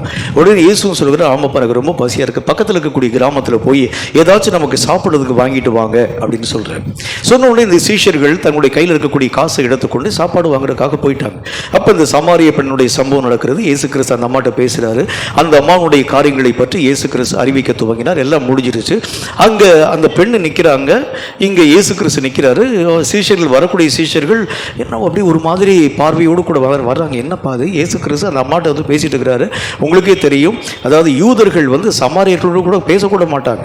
அந்த மாதிரி இருக்கக்கூடிய நேரத்தில் இயேசு வந்து சமாரியரோடு கூட பேசிட்டு இருக்கிறாரு. இந்த அம்மா வந்து நிற்கிறாள், என்ன காரியம் நடக்கிறது அப்படின்னு இயேசு கிறிஸ்துவை பார்த்து, ஆண்டவரே சாப்பாடு வாங்கிட்டு வந்துட்டோம், அந்த அம்மா அனுப்பிவிடுங்க, நம்ம வந்து வழக்கம் போல சாப்பிடலாம் அப்படின்னு இயேசுவை பார்த்து சொன்னார். உடனே இயேசு அவர்களை பார்த்து சொன்னார், நீங்கள் அறியாத வேறொரு போஜனத்தை நான் சாப்பிட்டேன்னு சொல்கிறேன். உடனே அவங்க என்ன நினச்சாங்க, நீங்கள் ஒருவேளை அந்த அம்மா வந்து சாப்பாடு கொடுத்துட்டா வேற யாராச்சும் வந்து சாப்பாடு கொடுத்துட்டாங்களான்னு கேட்ட பொழுது இயேசு சொன்னார், என் பிதாவாகிய தேவனுடைய சித்தத்தின்படி செய்கிறதே எனக்கு போஜனமாக இருக்கிறதுன்னு சொன்னார். இப்போ உங்களுக்கும் இயேசுக்கும் இருக்கக்கூடிய அந்த நிறைய காரியங்களை வந்து ஒத்துப்போகாத நிலைகளை கொஞ்சம் பாருங்களேன். இயேசு சாப்பிடாமலே 24 மணி நேரம் ஊழியம் பார்ப்பார். உங்களுக்கு சாப்பிடாட்டி ஊழியமே பார்க்க முடியாது. சரியா? இயேசு கிறிஸ்து தூங்காமலே 24 ஹவர்ஸ் எல்லா ஊழியர்களின் ஊடாக கடந்து போவார். நீங்கள் ஒரு இடத்துல படுத்துட்டீங்க, 24 மணி நேரம் தட்டி எழுப்பினா கூட எந்திரிக்க மாட்டீங்க. நீங்களும் நானும் எப்படி இணைந்து வாழுகிறது, இயேசுவும் நாமும் இணைந்து எப்படி வாழுகிறது? இப்போ கர்த்தர் சொல்லுகின்றார், இயேசுவோடு கூட இணைக்கப்பட்டால் மட்டும்தான் இந்த மாதிரி சில நிலைகளை நின்று நீங்கள் மெய்யாகவே கடந்து போக ஆரம்பித்தா தான் இயேசுவோடு கூட இணைக்கப்படக்கூடிய அனுபவத்தை நாம் நம்முடைய வாழ்க்கையிலே பெற்றுக்கொள்ள முடியும். இந்த சரீரம் இயேசுவோடு கூட இணைக்கப்பட ஆரம்பிக்கும் போதுதான் சரீரத்தினுடைய அறிவிலே இயேசுவின் காரியங்களை நீங்களும் நானும் புரிந்து கொள்ள ஆரம்பிக்கின்றோம். இயேசுவை ஒவ்வொருவரும் ஒவ்வொரு விதத்தில் புரிந்து கொண்டார்கள். உங்களுக்கு நல்லா தெரியும், இயேசு கிறிஸ்துவை சில ஜனங்கள் சந்திக்கும்படிக்காக வந்திருக்கக்கூடிய சில ஜனங்கள் இயேசு கிறிஸ்துவை மருத்துவராக புரிந்து கொண்டாங்க. சில பேர் இயேசு கிறிஸ்துவை சாப்பாடு போடக்கூடிய ஒருவராக இயேசு கிறிஸ்துவை புரிந்து கொண்டார்கள். சில பேர் வியாதிகளை சுகமாக்கக்கூடியவராக இயேசுவை புரிந்து கொண்டார்கள். சில பேர் நல்ல போதகராக இயேசுவை புரிந்து கொண்டார்கள். சில பேர் மட்டும்தான் இயேசுதான் ஜீவனுள்ள தேவனுடைய குமாரன் என்பதை பற்றி அறிந்து கொண்டார். இயேசுவை புரிந்து கொள்ளக்கூடிய விதமே வித்தியாசமாய் காணப்படக்கூடியது. இப்ப கர்த்தர் சொல்லுகின்றார், அவரோடு கூட இணைக்கப்படக்கூடிய இணைப்பு என்கிறது சாதாரணமானது அல்ல. நிறைய விஷயங்களை நாம் நம்முடைய வாழ்க்கையில் இழக்க வேண்டியதாக இருக்கும். நிறைய சூழ்நிலைகளை விட்டுவிட வேண்டியதாக இருக்கும். இயேசு கிறிஸ்து திடீரென்று நம்மை பார்த்து சொல்லுவார். அன்றைக்கு ஆண்டவராக தேவனுடைய வேத வாக்கியத்தின்படி நிறைய அப்போஸ்தலர்களை ஆண்டவராக தேவன் பயன்படுத்தி ஒவ்வொரு இடத்திற்குள்ளும் ஆண்டவராக தேவன் அழைத்துக் கொண்டு போய்கொண்டே வரக்கூடிய சூழ்நிலைகளை நம்ம வந்து பார்த்து கொண்டே வருகின்றோம். கந்தாக நாட்டு இந்த மந்திரியை சென்று சந்திக்கும்படிக்காக பிலிப்புவை பார்த்து ஆண்டவராக தேவன் சொல்லுகின்றார். திடீரென்று சொல்லி இந்த பிலிப்பினுடைய ஊழியத்தை பற்றி உங்களுக்கு தெரியும். சாப்பாடு பரிமாறக்கூடிய ஒரு ஊழியம். பரிமாறி கொண்டிருக்கக்கூடிய நேரத்தில் தேவன் அவரோடு கூட பேசுகின்றார். நீ உடனே ஓடிப்போய், உடனே புறப்பட்டு போய், இப்பொழுது ரதத்திலே பயணப்படக்கூடிய கந்தாகை நாட்டு மந்திரியினுடைய ரதத்திலே ஓடிப்போய் ஏறிக்கொள்னு சொல்றார். கொஞ்சம் நீங்கள் யோசிங்க, ரதம் எவ்வளோ ஸ்பீடாக ஓடும் பாருங்கள். 4 குதிரை போட்டு 4 ஹார்ஸ் போட்டு ஓடக்கூடிய ரதம். பிலிப்போவை பார்த்து ஆண்டவராகிய தேவன் சொல்லுகின்றார், நீ உடனே உன்னுடைய இடையிலே அறையை அந்த கச்சையை கட்டி கொண்டு ஒரே ஓட்டமாய் ஓடிப்போய் அந்த கந்தாகிய நாட்டு மந்திரி இப்பொழுது ஓடிக்கொண்டிருக்கிறான், ரதத்தில் போய் கொண்டிருக்கிறான், அவனை துரத்தி போய் அவனுடைய ரதத்தில் ஏறு. எப்படி ஆண்டவரே, பாதி இப்பதான் ரசம் ஊத்திட்டு இருக்கிறேன், பாதி இப்பதான் நான் வந்து குழம்பு வச்சுட்டு இருக்கிறேன், இந்த ஒரு காரியத்தை விட்டு ஓடுகிறது கேட்கல. உடனே எல்லாத்தையும் கீழதுக்கு போட்டார், ரசத்தை போட்டார், குழம்பு போட்டார், அப்புறம் கூட்டை போட்டார், காய்கறியை போட்டார், எல்லாத்தையும் கீழே போட்டுட்டு அவர் தன்னுடைய இடுப்பிலே காணப்படக்கூடிய கட்சியை இறுக கட்டிக்கொண்டு ஒரே ஓட்டமாய் ஓடினார். எந்த டைரக்ஷன்ல போகின்றார், எங்க போகின்றார்? ஒரே ஓட்டமாய் ஓடி ஓடி ஆவியானவராகிய வழிநடத்தலின்படி ஓடி கந்தாகே நாட்டு மந்திரியினுடைய ரதத்தின் ஓட்டத்திற்கு ஈக்குவலான ஓட்டத்திலே ஓடி அந்த ரதத்தினுடைய ஓட்டத்தை காட்டிலும் இன்னும் துரிதமாய் ஓடி ரதத்திலே ஓடி போய் ஏறிக்கொண்டார். கர்த்தர் அப்படிதான் சொல்லுவார். திடீரென்று சொல்லி ஏதாச்சும் ஒரு காரியத்தை சொல்லுவார். அப்பதான் வந்து நமக்கு முக்கியமான ஒரு பணியில் நம்ம வந்து உட்கார்ந்துருப்போம், முக்கியமான ஒரு வேலையில் உட்கார்ந்துருப்போம். இந்த காரியத்தை விட்டுட்டு இந்த ஒரு இடத்துக்குள்ள போக வேண்டும். இதுதான் கர்த்தரோடு கூட இணைக்கப்படக்கூடிய இணைப்பு. இது சாதாரணமானது அல்ல. நிறைய பேர் இந்த ஒரு இணைப்பை விரும்புகிறது இல்லை. ஏனென்றால் கர்த்தரோடு கூட இணைக்கப்பட்டால் அவர் நம்மை ஓய்ந்திருக்க விட மாட்டார், அவர் நம்மளை வந்து ரெஸ்ட் எடுக்க விட மாட்டார். ஆகவே ஆண்டவராக இயேசு கிறிஸ்துவை நிறைய பேர் என்ன செய்றாங்கன்னா, சபைக்கு வரக்கூடிய நேரத்தில் இயேசு உள்ள வந்த உடனே ஆண்டவரே வாங்க வாங்க கூட்டிட்டு போய் என் பக்கத்தில் இருக்கக்கூடிய சேர்ல உட்காந்து நம்ம 2 பேரும் பக்கத்தில் உட்காந்து இந்த ஆராதனையின் ஊடாக நம்ம வந்து கடந்து போகும் சொல்லி பக்கத்தில் கூட்டு உட்கார வச்சுக்கிறாங்க. சபை முடிந்த பிறகு என்ன செய்வார்கள், இயேசு கிறிஸ்துவை அப்படி கூட்டிட்டு போய் வாசல் வரைக்கும் கூட்டிட்டு போய் நீங்க எங்கேயே இருங்க ஆண்டவரே, அடுத்த வாரம் வந்து உங்களை நான் வந்து மீட் பண்ணிக்கிறேன்னு அப்படி கீழே போயிடுவோம். ஏனென்றால் இயேசுவை கூட்டிட்டு போனால் நிறைய பிரச்சனை. இந்த சரீரம் பழுதற்ற பலியாக ஒப்புக் கொடுக்கப்பட வேண்டும் என்றால் உன்னுடைய சரீரம் இயேசுவோடு இணைக்கப்பட வேண்டியது அவசியம். இந்த இயேசுவோடு கூட இணைக்கப்படக்கூடிய அனுபவம் என்கிறது விசேஷமான அனுபவம். அப்போஸ்தலனாகிய பரிசுத்த பவுல் இந்த அனுபவத்திற்காக ரொம்ப பிரயாசத்தின் ஊடாக கடந்து போக ஆரம்பித்தார். இந்த அனுபவத்தை பெறுகிறதற்கு, எல்லாவற்றையும் விடுகிறதற்கு அவர் சம்மதிக்க துவங்கினார். தன்னுடைய ஜீவனை கூட ஒரு பொருட்டாக நினைவிலே அவர் வைக்கவில்லை. அந்த வேத புஸ்தகத்தில் வாசித்து பார்த்தீங்கன்னா 2 கொரிந்தியரின் புஸ்தகத்தில் 11வது அதிகாரத்தினுடைய கடைசி சில வசனங்களை வாசித்து பார்த்தீங்கன்னா, அப்போஸ்தலனாகிய பரிசுத்த பவுல் ஆண்டவராகிய தேவனுக்காக பட்ட பாடுகள், பட்ட வேதனைகள், பட்ட உபத்திரவங்கள், யூதர்களால் 1 குறையா 40 அடிகளாக 3 முறை அடிக்கப்பட்டு, மிலாறுகளால் அடிக்கப்பட்டு, கப்பர் சேதம், பயண சேதம், அநேகம் விதமான, அதாவது இந்த சகோதரர்களால், கள்ள சகோதரர்களால் வந்த பயங்கரமான சேதங்கள், இன்னும் துஷ்ட மிருகங்களினால் வந்த சேதங்கள், பயங்கரமான புயல் காற்றினால் வந்த சேதங்கள், இத்தனை காரியங்களையும் தாண்டி ஆண்டவரை விட்டு விலகாமல் போனதற்கு ஒரே ஒரு காரணம், அவருடைய இணைப்பு அந்யோன்யமான ஒரு இணைப்பு. அவருடைய கரத்தில் எதை கொடுத்தாலும் கர்த்தராக தேவனை விட்டுட்டு அவர் வெளியே வர மாட்டார். இயேசு கிறிஸ்துவனுடைய அந்த காரியத்தை மேன்மையாக அவர் தன்னுடைய வாழ்க்கையை நினைவிலே வைத்ததினாலே அவர் சொல்லுகின்றார், அவருடைய அச்சு அடையாளங்களை நான் எனக்குள் தரித்துக் கொள்கின்றேன். அவருடைய காரியம் தான் எனக்கு முக்கியம். அவருடைய அச்சு அடையாளங்கள் என்ன உங்களுக்கே தெரியும். இயேசுனுடைய அச்சு அடையாளம் என்ன உங்களுக்கு தெரியும். 2 கையிலும் காயம், அவருடைய விலாவிலே காயம், 2 காலிலும் காயம், தலையிலே முள்முடியிலே பின்னி இருக்கக்கூடிய காயம். இதுதான் அவருடைய அச்சு அடையாளம். அவர் சொல்லுகின்றார், நான் இயேசுவினுடைய அச்சு அடையாளத்தை தரித்திருக்கிறேன்னு சொல்றார். அதை அவர் மேன்மையா சொல்லுகின்றார். அந்த உபத்திரவத்தின் காரியங்களை, அந்த கஷ்டத்தின் காரியங்களை, அந்த வேதனையின் காரியங்களை அவர் சந்தோஷமா ஏற்றுக்கொள்கிறதற்கு காரணம் இயேசுவோடு கூட இணைக்கப்பட்ட ஒரு வாழ்க்கை, இயேசுவை தரித்துக் கொள்ளக்கூடிய ஒரு அனுபவம். இயேசுவை தரித்துக் கொள்ளக்கூடிய ஒரு அனுபவம் நம்முடைய வாழ்க்கையிலே வர ஆரம்பிக்கும் போதுதான் இந்த சரீரத்தை ஆண்டவராக தேவன் பலியாய் அங்கீகரிக்கிறேன் என்று சொல்லுகின்றார். மற்றபடி இந்த சரீரத்தை நான் உங்களுடைய கரத்தில் ஒப்புக் கொடுக்கிறேன் சொன்னா கர்த்தர் ஏற்றுக்கொள்ள மாட்டார். இதை நீர் ஏற்றுக்கொள்ளும் ஆண்டவர் என்ன வேணாலும் செய்ய கர்த்தர் ஏற்றுக்கொள்ள மாட்டார். இந்த சரீரம் ஆண்டவராக தேவனுடைய அங்கீகரிப்புக்கு பாத்திரமானதாய் காணப்பட வேண்டும் என்றால் ஒரே ஒரு வழிதான் உண்டு. உன்னுடைய சரீரத்தினுடைய முழு இணைப்பும் இயேசுவோடு கூட அப்படியே ஒன்றரை கலக்கக்கூடிய ஒரு அனுபவம். இயேசுவும் நீயும் பிரிக்க முடியாத ஒரு அனுபவம். எப்படி இயேசுவும் பிதாவும் பிரிக்க முடியாத ஒரு வாழ்க்கை வாழ்ந்தார்களோ அதே போல நானும் இயேசுவும் பிரிக்க முடியாத ஒரு அனுபவம். அப்படின்னா என்ன அர்த்தம்? இயேசு எதை சிந்திக்கிறாரோ அதை நீயும் யோசிக்கணும். இயேசு எதை பார்க்கிறாரோ அதை நீ பார்க்கணும். இயேசு எங்கே போக வேண்டும் என்று விரும்புகிறாரோ அதை நீ செய்யணும். இயேசு கிறிஸ்து சொல்லி செய்கிறதல்ல. இயேசு கிறிஸ்து சொல்லி செய்கிறது ஒரு அனுபவம், இயேசு கிறிஸ்து காண்பித்து செய்கிறது மற்றொரு அனுபவம், இயேசு கிறிஸ்து நமக்கு முன்பதாக வழிநடத்தி கொண்டு போகிறது மூன்றாவது ஒரு அனுபவம். ஆனால் இயேசுவின் சிந்தையை புரிந்து சரியாய் இயங்குகிறது தான் மேன்மையான ஒரு அனுபவம் என்று கர்த்தர் நமக்கு சொல்லுகின்றார். இந்த அனுபவத்தை நீங்களும் நானும் பெற்றுக்கொள்ள வேண்டும் என்றால் இந்த சரீரம் இயேசுவோடு கூட ஒன்றரை கலக்க வேண்டியது அவசியம். ஒன்றாக இணைக்கப்படக்கூடிய ஒரு அனுபவம், இந்த சரீரமும் இயேசுவின் சரீரமும் இணைக்கப்படக்கூடிய ஒரு அனுபவம். இந்த அனுபவத்துக்கு தான் அப்போஸ்தலர்கள் எல்லாரும் எல்லா விஷயத்தையும் தியாகம் பண்ணும்படி கடந்து வர ஆரம்பிச்சார். அவர்களுக்கு இந்த உலகத்திலே ஒன்றையும் மேன்மையாக நினைவிலே வைக்கவே இல்லை. அப்போஸ்தலர்கள் மேன்மையாக நினைவு கூர்ந்தது எது அப்படின்னு பார்த்தீங்கன்னா, அந்த வேத புத்தகத்தில் அப்போஸ்தலர் நடவடிக்கைகளை நீங்க வாசிச்சு பார்க்கலாம். ஆண்டவராகிய இயேசுவுடைய நாமத்தை குறித்து இனி நீங்கள் ஜனங்களுக்குள்ளாக பேசக்கூடாது என்பதற்காக அங்கு காணப்பட்டிருக்கக்கூடிய யூத ஜனங்கள் எல்லாரும் கூடி அப்போஸ்தலர்களை வரவழைத்து அடித்து இனி இந்த நாமத்தை குறித்து பேசக்கூடாது என்று சொல்லி அவர்களை வெளியே துரத்தி விட்டார்கள். ஒரு இடத்துல போய் ஊழியம் பார்க்கக்கூடிய நேரத்தில், ஊழியம் பார்க்கக்கூடிய இடத்துல 4 பேர் கல்லை விட்டு எரிஞ்சிட்டாங்க, 4 காரியத்தை பேசிட்டாங்க, திட்டாங்க. இனி இந்த கிராமத்துக்குள்ளே வந்தேன்னா கையை காலை உடைக்காமல் விட மாட்டேன்னு சொல்லி நம்மளை பார்த்து எச்சரித்து அனுப்பின உடனே இனி நாம் அந்த கிராமத்துக்குள்ளே போவோமா அப்படின்னா நிச்சயமாக போக மாட்டோம். உடனே அங்கிருந்து வரக்கூடிய நேரத்திலே காலில் ஒட்டியிருக்கக்கூடிய தூசி அந்த கிராமத்திலே உதறி போட்டு இந்த கிராமத்திற்கு நேரிடக்கூடிய சம்பவத்தை காட்டிலும் சோதோம் கொமோரா மக்களுக்கு ஏற்படக்கூடிய சம்பவம் ரொம்ப சின்னதாக இருக்கட்டும் ஆண்டவரே, இந்த கிராமத்தை நீரே நியாயம் விசாரியும் சொல்லிட்டு நம்ம வந்திருப்போம். ஆனால் அந்த சீஷர்கள் இவைகள் எல்லாவற்றுக்காக அவர்கள் சந்தோஷப்பட்டாங்க. இயேசு கிறிஸ்துவினுடைய நாமத்தின் நிமித்தமாக நாங்கள் அடிக்கப்பட்டோம் என்பதற்காக அவர்கள் சந்தோஷப்பட்டாங்க.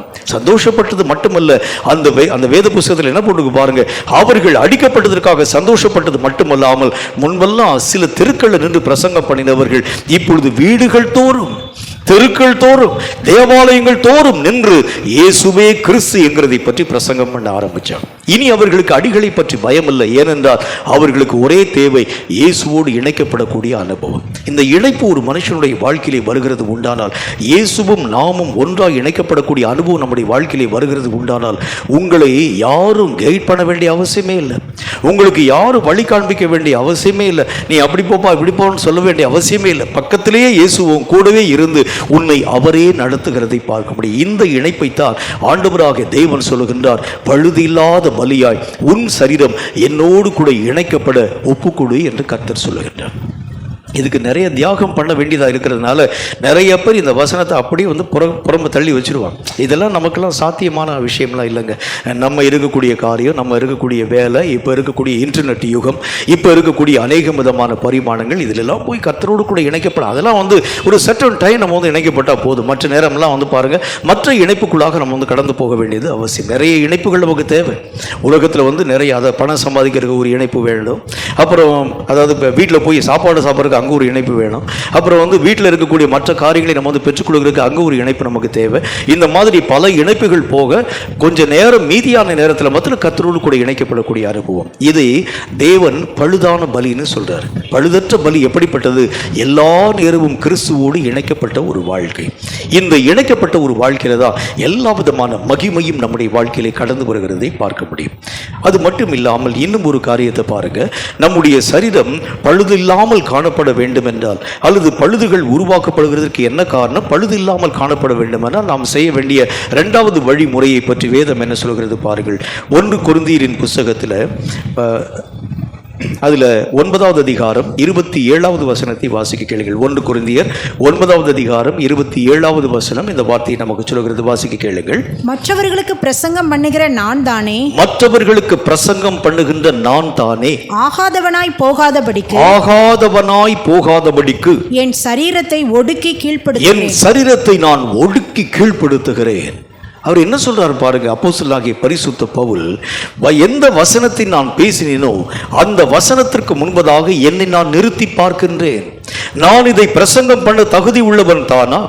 நான் இந்த வார்த்தையை சொல்லுகிறதற்கு முன்பதாக, இந்த வசனத்திற்கு முன்பதாக நிற்க நான் பாத்திரவான் தானா? நான் என்னை ஒடுக்கி கீழ்ப்படுத்தினால் மட்டும்தான் இந்த வசனத்தினுடைய சத்தியத்தை பேச நான் மெய்யாகவே அருகதை உள்ளவனாய் மாற்றப்படுகிறேன் பவுல் சொல்றாரு. அப்படித்தான் இருக்கணும். ஆனால் இன்றைக்கு ஜனங்கள் தங்கள் மனம் போன போக்கின்படி வசனத்தை பற்றி பேச ஆரம்பிக்கிறாங்க, வார்த்தையை பற்றி பேச ஆரம்பிக்கிறாங்க. ஒரு நல்ல ஒரு சம்பவம் என்று ஒன்று எனக்கு நினைவு கூறுகிறது. அடிக்கடி என்னுடைய செய்தியில் நான் சொல்லக்கூடிய ஒரு சம்பவம். ஒரு காட்டில் ஒரு முனிவர் ஒருவர் இருந்தார். அதை காடுன்னு சொன்னால் ஒரு பக்கத்தில் ஒரு கிராமம். இந்த முனிவருடைய பேச்சை இந்த கிராமத்தில் இருக்கக்கூடிய மக்கள் எல்லாருமே அப்படி ஒரு முக்கியமான ஒரு காரியமாக கேட்கிறது வழக்கு. எந்த பிரச்சனையாக இருந்தாலும் அந்த முனிவர்கிட்ட தான் போய் சொல்லுவாங்க. அவங்க ஏதாச்சும் வீட்டில் ஒரு சண்டை, ஏதாச்சும் ஒரு வீட்டில் ஒரு பிரச்சனை, எந்த ஒரு காரியமாக இருந்தாலும் முனிவர்கிட்ட போய் சொல்லி அவரும் நல்ல முறையில் அந்த வழக்குகள் யாவற்றையும் தீர்த்து வைக்கிறது வழக்கு. ஒரு முறை ஒரு அம்மாவும் அவங்க வீட்டில் இருக்கக்கூடிய ஒரு சின்ன ஒரு பையனும், இந்த அந்த பையனை அவங்க அம்மா பிடிச்சி தரன்னு இழுத்துட்டு கூட்டிகிட்டு போகிறாங்க முனிவர்கிட்ட. வாடா முனிவர்கிட்ட. இல்லைம்மா நான் வரல என்னை விட்டுருங்கம்மா அப்படின்னு சொல்கிறாங்க. நீ வாடா ஒழுங்கா வாடான்னு சொல்லி தரத்தானே இழுத்துட்டு போகிறாங்க. பக்கத்தில் இருக்கிறவங்களும் கேட்குறாங்க, இல்லை முனிவர்கிட்ட போய் எனக்கு என் பிள்ளைக்கு இருக்கக்கூடிய பிரச்சனைகளை நாங்கள் சால்வ் பண்ண வேண்டியது அவசியம். அந்த மாதிரி அவன் பார்த்தா ரொம்ப ரொம்ப ஒரு குட்டி பையன், ரொம்ப சின்ன பையன், ஏறக்குறைய ஒரு 6 வயசு இருக்குன்னு வச்சுக்கோங்களேன். 6 வயசு பையன். இந்த 2 பேருக்கு என்ன வழக்கு இருக்கிறது? எல்லா ஊர் மக்களே திரண்டுட்டாங்க. என்னப்பா வழக்கு இருக்குது உனக்கும் உங்கள் அம்மாவுக்கு என்ன பிரச்சனை? ஐயோ எங்கள் அம்மா எப்போ பார்த்தாலும் இப்படி தான் பிரச்சனை பண்ணிகிட்டே இருக்கிறாங்க, இன்றைக்கி பிடிச்சி இழுத்துட்டு போகிறாங்க. 2 பேரும் அங்கே நேராக முனிவர்கிட்ட கடந்து போன பொழுது முனிவர் அப்போ தான் தியானத்தை முடிச்சுட்டு வெளியே உட்காந்துருக்கிறார். முனிவர் பார்த்து கேட்குறாரு, எதுக்குமா அந்த பிள்ளை எப்படி போய் ஆடு மாதிரி இழுத்துட்டு வரையே, என்ன பிரச்சனை அப்படின்னு கேட்டார். ஐயா நீங்கள் தான் இதுக்கு ஒரு நல்ல ஒரு தீர்வை சொல்ல வேண்டும். என்ன தீர்வு சொல்ல வேண்டும்? என் பையன் பார்த்தீங்கன்னா ரேஷனில் போடக்கூடிய ஜீனியை வாங்கி வச்ச உடனே இங்கேருந்து நான் திரும்பி வருகிறதுக்கு முன்பதாக ஜீனி முழு பாக்கெட்டையும் அப்படி காலி பண்ணிடுறான். எல்லாம் 2 கிலோ வாங்கி வச்சாலும் 3 கிலோ வாங்கி வச்சாலும் காலி பண்ணிடுறான். நான் எத்தனையோ முறை அவனை அடித்து பார்த்துட்டேன், சொல்லி பார்த்தேன், கேட்கறதுக்கு வழியே இல்லை. ஜீனி வாங்கினாலும் சரி, வெள்ளம் வாங்கினாலும் சரி, கருப்பட்டி வாங்கினாலும் சரி, எதை வாங்கி வச்சாலும் சரி, ஸ்வீட் சம்மந்தப்பட்ட எந்த காரியத்தை வாங்கி வச்சாலும் இவனை எங்களால் கட்டுப்படுத்த முடியல. நீங்கள் ஒரு வார்த்தை சொன்னீங்கன்னா போதும், நீங்கள் சொல்லக்கூடிய வார்த்தைகளை எல்லா ஜனங்களையும் ஏற்றுக்கொள்வாங்க. உடனே இந்த முனிவர் பார்த்துட்டு சொன்னார், சரிப்பா நான் சொல்கிறேன், ஆனால் போயிட்டு ஒரு வாரம் கழித்து வாங்க அப்படின்னு சொன்னார் அந்த முனிவர். உடனே சரின்னு சொல்லி 1 வாரம் கழித்து அந்த முனிவரை தேடி அந்த அம்மாவும் அந்த பிள்ளையும் அந்த பையனை வந்தாங்க. அந்த முனிவர் மீண்டும் சொன்னார், இன்னொரு வாரம் கழிச்சுட்டு வாங்கன்னு சொன்னார். சரின்னு சொல்லி அடுத்த இன்னொரு வாரம் கழித்து விட்டு அவங்க 2 பேரும் கடந்து வந்தாங்க. 3வது வாரத்திலே அவர்கள் வரக்கூடிய நேரத்தில் அந்த பையனை பார்த்து சொன்னார், தம்பி இனிமேல் இந்த சுகர் சம்மந்தப்பட்ட காரியம், ஜீனிலாம் நீ ரொம்ப சாப்பிடக்கூடாது, இனிப்பு சம்மந்தப்பட்ட காரியம்லாம் நிறைய சாப்பிடக்கூடாது. சரி சாமி நான் இனிமேல் அப்படிலாம் செய்ய மாட்டேன்னு சொல்லி அவன் ஒத்துக்கொண்டான். இந்த அம்மாவுக்கு ஒரு டவுட் வந்துருச்சு. இதை சொல்லக்கூடிய நேரத்திலே அன்னைக்கே நீங்கள் சொல்லிக்கலாமா, 2 வாரம் அலைய விட்டீங்களே, எதுக்கு சாமி, என்ன பிரச்சனை அப்படின்னு கேட்ட பொழுது அந்த சாமியார் அந்த அம்மா பார்த்து சொன்னாங்க, ஜீனி சாப்பிடக்கூடிய பழக்கம் அவனுக்கு மாத்திரம் இல்லை, எனக்கும் இருக்குது. நான் இந்த பழக்கத்தை கட்டுப்படுத்தாமல் அவனுக்கு நான் ஆலோசனை சொல்கிறது தவறு. முதல் காரியம், நான் என்ன இந்த 2 வார காலமும் ப்ராக்டிஸ் பண்ணேன். ஜீனியே தொடாத அளவுக்கு, காபிக்கு கூட ஜீனி போடுகிறது இல்லாமல் அந்த மாதிரி ஜீனி பக்கத்திலேயே நான் போகாமல் இருக்கக்கூடிய அளவிற்கு என்னை நான் பழக்கப்படுத்துகிறதுக்கு 2 வார காலம் எனக்கு தேவைப்பட்டது. இந்த 2 வார காலமும் இனிப்பு சம்பந்தப்பட்ட விஷயத்தில் நான் போகாமல் இருந்து இப்பொழுது நான் அவனுக்கு அந்த வார்த்தையை சொன்னேன். நான் கை கொள்ளாமல் ஒரு வார்த்தை அவனுக்கு சொன்னால் அந்த வார்த்தையை யாரும் ஏற்க மாட்டார்கள்னு சொன்னான். இப்போ இந்த வசனத்தில் ஒரு காரியத்தை என்ன சொல்கிறார் ஆண்டவர் சொல்லுகின்றார், வசனத்திற்கு நீ உன்னை கீழ்ப்படுத்தாமல் நீ என்ன வார்த்தையை பேசினாலும் அந்த வார்த்தை உனக்கும் அந்நியம் அவனுக்கும் அந்நியமாக காணப்படும். நான் கை கொள்ளாது இருக்கக்கூடிய விஷயத்தை நான் அவன்கிட்ட எப்படி சொல்கிறது? நானே கர்த்தரை பார்க்குறேன், நான் போய் கர்த்தரை பார்க்கக்கூடிய வழிமுறை இப்படிலாம் உட்காந்து பார்க்க வேண்டும் அப்பா அப்படின்னு சொன்னால் அது எப்படி, அது அந்த பிரசங்கம் அது எனக்கே அந்நியமான ஒரு காரியமாய் காணப்படுமே. கர்த்தருடைய ஊழியத்திற்காக காரைக்குடி பகுதியில் நான் கடந்து போன பொழுது அது ஒரு நல்ல ஒரு முகாம் ஒன்று வச்சுருந்தாங்க, ஒரு நல்ல ஒரு கேம்ப் மாதிரி வச்சுருந்தாங்க. அந்த கேம்பில் 3 பேர் நாங்கள் பேச வேண்டும். அதில் எனக்கு கொடுக்கப்பட்டிருக்கக்கூடிய டாபிக் ஆவிக்குரிய வரங்கள், அந்த வரங்களுடைய மேன்மைகள் என்கிற தலைப்பின் கீழே டாபிக் கொடுக்கப்படக்கூடிய நேரத்தில் அங்கே ஒவ்வொருத்தரும் ஒவ்வொரு வார்த்தையை பேசிட்டு வந்தாங்க. முதல் போர்ஷன் அந்த ஊழியத்தை நடத்தக்கூடிய அந்த நபர் பேசினார். 2வது நான் பேசணும் ஆவிக்குரிய வரங்கள் என்கிறதை பற்றி.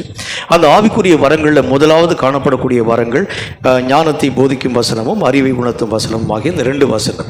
இந்த 2 காரியத்தை பற்றி நான் பேசும்பொழுது இந்த ஆவியினாலே ஞானத்தை போதிக்கும் வசனமும் அறிவை உணர்த்தும் வசனத்தை நீங்கள் பெறுகிறது உண்டானால் ஆண்டவராகிய தேவனை நீங்கள் முகமுகமாய் சந்திக்க முடியும் என்கிறத பற்றி நான் பிரசங்கம் பண்ணேன். அதுக்கு சில வசனங்கள் எல்லாம் கோட் பண்ணி இந்த வரத்திற்கும் அந்த அனுபவத்துக்கு என்ன சம்பந்தம் என்கிறதை பற்றிலாம் பேச ஆரம்பித்த பொழுது மக்களுக்கு ரொம்ப இன்ட்ரெஸ்டிங் ஆயிடுச்சு. கர்த்தரை பார்க்க முடியுமா, கர்த்தரோட பேச முடியுமா, கர்த்தருடைய மகிமையை பார்க்க முடியுமா அப்படின்னு சொல்லி ரொம்ப ஆசை. அந்த வார்த்தைகள் எல்லாவற்றையும் பேசி முடித்து விட்டு என்னுடைய செய்தியை முடிச்சுட்டு இனி அடுத்தது 4வது செஷன் தான் என்னுடைய செஷன். நான் திரும்ப என்னுடைய அறைக்கு நான் கடந்து போகக்கூடிய நேரத்தில் நாக்பூர் பட்டணத்திலிருந்து ஒரு மனிதன் வந்திருந்தார். அவர் என்னை பார்த்து பேச வேண்டும் என்று வருகிறேன் என்று சொன்னார். அந்த ஊழியத்தை நடத்தக்கூடிய சகோதரன் என்னை பார்த்து பார்த்து கேட்டார், பிரதர் அவர் வந்து உங்களை பார்க்கணும்னு சொல்கிறார். ஐயோ, அந்த 4th செஷன் என்னுடைய செஷன் இருக்கிறனால நான் போய் என்னை ஆயத்தப்படுத்த வேணும், இப்போ பார்க்க முடியாது, நாளைக்கு வேணால் நான் டைம் கொடுக்குறேன். இல்லை கட்டாயம் உங்களை பார்க்க வேணுமா, ஒரு 2 நிமிஷம் உங்கள்கிட்ட பேசணும்னு சொல்கிறார். சரி உள்ளே அனுப்புங்க, நான் இந்த மாதிரி இனிமேல் வேறு யாரையும் கூப்பிடாதீங்கன்னு சொல்லிட்டேன். அவர் நேராக உள்ளே வந்தார். அவர் என்னை பார்த்து கேட்டார், ஆங்கிலத்தில் தான் கேட்டார், ஆண்டவராகிய இயேசுவை முகமுகமாய் பார்க்க முடியும்னு சொன்னீங்களே, முகமுகமாய் இயேசுவை பார்க்க முடியுமான்னு கேட்டார். உடனே நான் அவரை பார்த்து சொன்னேன், ஆமாம் நான் பிரசங்கம் பண்ணியிருக்கேனே, பார்க்க முடியும், இயேசு கிறிஸ்துவை முகமுகமாய் தரிசிக்க முடியும். அதாவது முகமுகமாய் அப்படின்னு சொன்னால் வந்து இப்போ நான் உங்களை பார்க்குற மாதிரி நீங்கள் என்னை பார்க்குற மாதிரி ஆண்டவராக தேவனை பார்க்க முடியுமா, அப்படி தாங்க பார்க்க முடியும்னு சொன்னேன். 2வது ஒரு கேள்வி கேட்டார். என்ன கேள்வி கேட்டார்?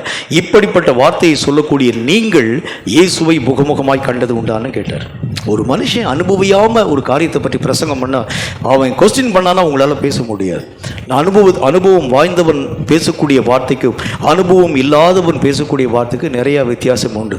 இயேசு பேசின பிரசங்கத்தை கேட்ட வேத பாரகர்கள், நியாயசாஸ்திரிகள் எல்லாரும் ஆச்சரியப்பட்டார்கள். காரணம் என்ன?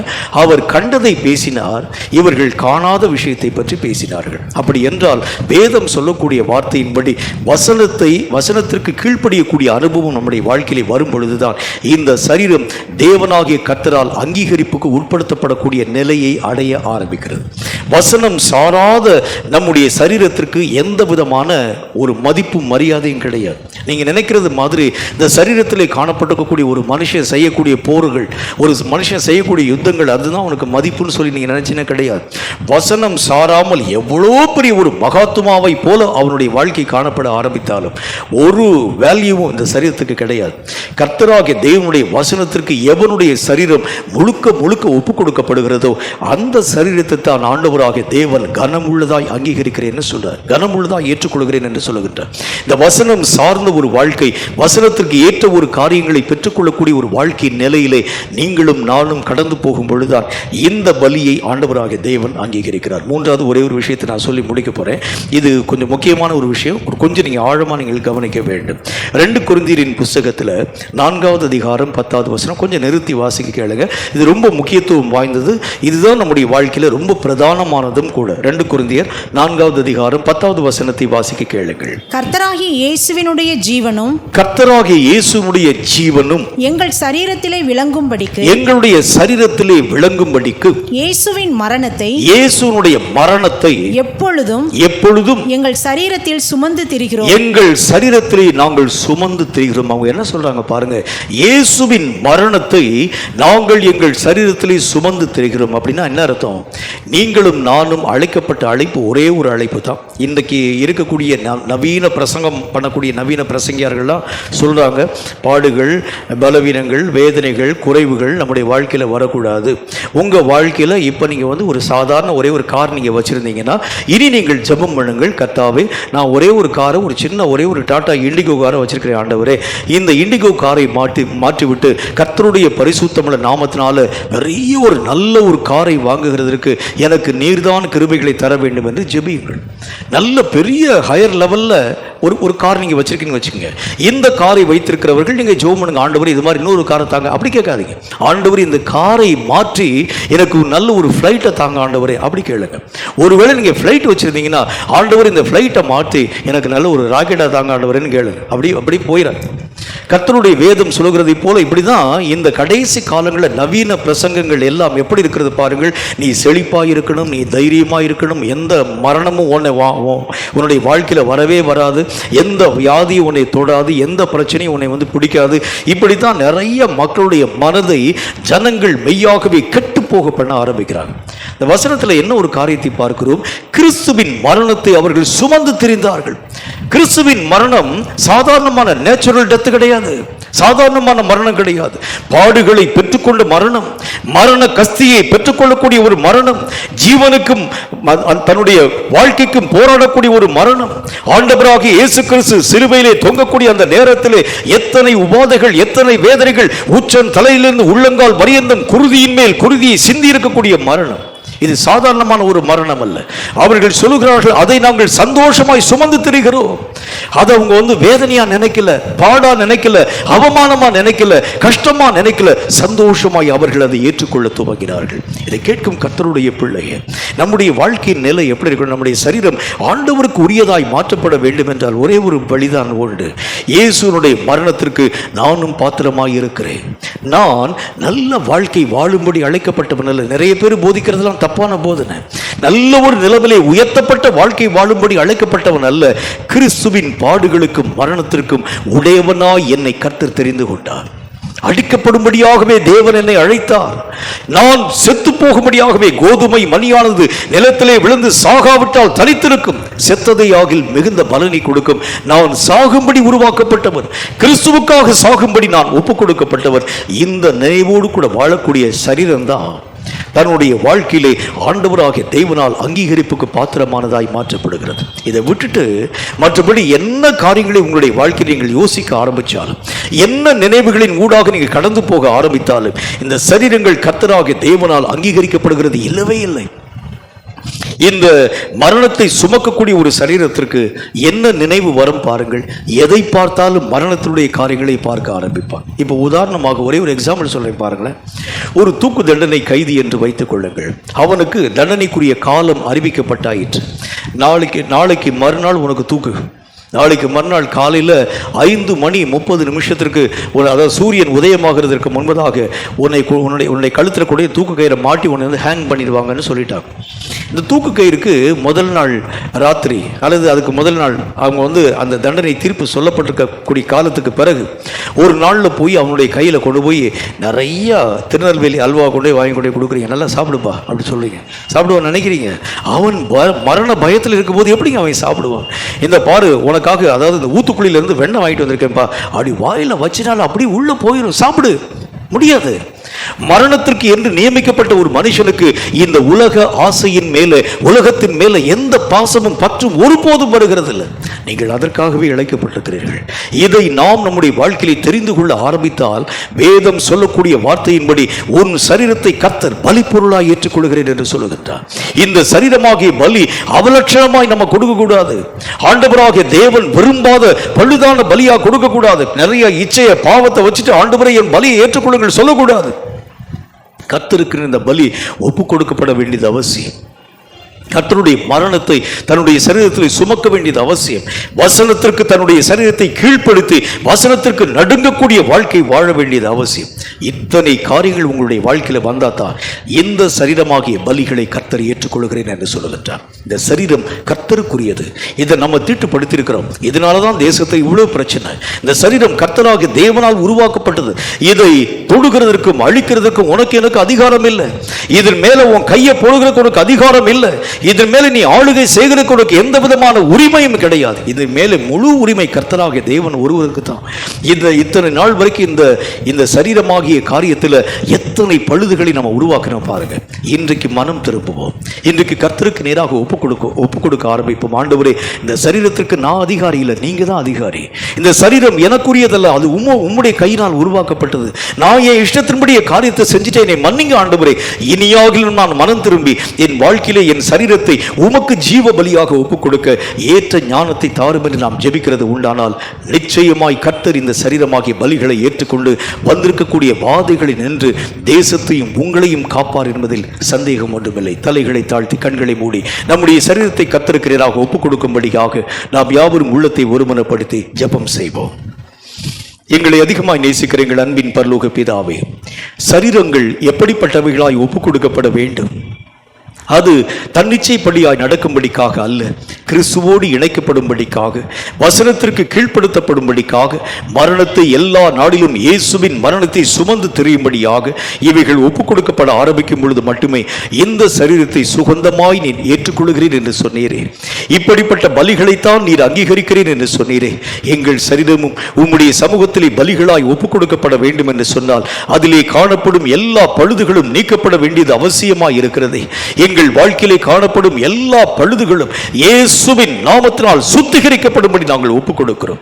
இயேசுவின் நாமத்தினால் இவைகள் எல்லாம் எங்களை விட்டு வேரோடு கூட பிடுங்கப்படும்படி நாங்கள் ஜெபிக்கிறோம். இனி நாங்கள் எங்களுக்குரியவர்கள் அல்ல, உமக்கென்றே எங்களை நாங்கள் தத்தம் செய்கிறோம். எங்களை ஏற்றுக்கொள்ளும், எங்களை பலியாக அங்கீகரித்து எங்கள் சுகந்தத்தை நுகர்ந்து இந்த தேசத்தை வாதித்துக் கொண்டிருக்கக்கூடிய கொரோனா வைரஸ்களில் நின்று எங்கள் தேசத்தை ரட்சிக்கும்படிக்காக எங்கள் பலிகளாகிய எங்கள் சரீரங்களை நீர் நுகர்ந்து ஏற்றுக்கொண்டு இந்த கர்த்தாவை பாழாக்கக்கூடிய நோய் கிருமிகளில் நின்று தேசத்தை பாதுகாக்க வேண்டும் என்று நாங்கள் ஜெபிக்கிறோம். நாங்கள் பாவிகள் என்றும் நாங்கள் பழுதானவர்கள் என்றும் எங்களை நாங்கள் மெய்யாகவே ஒப்புக் கொடுத்திருக்கிறோம். எங்களை அங்கீகரித்து ஏற்றுக்கொண்டு எங்கள் தேசத்தை எங்கள் நிமித்தம் பாதுகாத்து ரட்சிக்க வேண்டும் என்று இயேசு கிறிஸ்துவின் நாமத்தினால் ஜெபித்திருக்கிறோம் எங்கள் பரிசுத்தமுள்ள நல்ல பிதாவே, ஆமென், ஆமென். கர்த்தருடைய ஆசீர்வாதத்தை ஆமென் என்று சொல்லி நாம் பெற்றுக்கொள்வோம். கர்த்தர் உன்னை ஆசீர்வதித்து உன்னை காக்க கடவர். கர்த்தர் தம்முடைய முகத்தை உன்மேல் பிரகாசிக்க பண்ணி உன்மேல் கருமையாயிருக்க கடவர். கர்த்தர் தம்முடைய முகத்தை உன்மேல் பிரசன்னமாக்கி உனக்கு சமாதானம் கட்டளையிட கடவர். என் ஆத்துமாவே கர்த்தரை ஸ்தோத்திரி, என் முழு உள்ளமே உடைய பரிசுத்த நாமத்தை ஸ்தோத்திரி. என் ஆத்துமாவே கர்த்தரை ஸ்தோத்திரி, கர்த்தர் செய்த சகல உபகாரங்களையும் மறவாதே. ஆமென்.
கர்த்தர் தாமே உங்கள் ஒவ்வொருவரையும் அளவில்லாமல் ஆசீர்வதிப்பாராக. இந்த வார்த்தைகளின்படி சரீரத்தை ஆண்டவருக்கு முன்பதாக ஜீவ பலியாய் ஒப்புக்கொடுங்கள். தேவன் உங்கள் பலிகளாகிய சுகந்தத்தை நுகர்ந்து தேசத்திலே வந்திருக்கும் எல்லா நோய் கிருமிகளிலிருந்து தேசத்தை நம் நிமித்தமாய் ரட்சிப்பார் என்பதில் சந்தேகமில்லை. கர்த்தர் உங்களை ஆசீர்வதிப்பாராக. ஆமென்.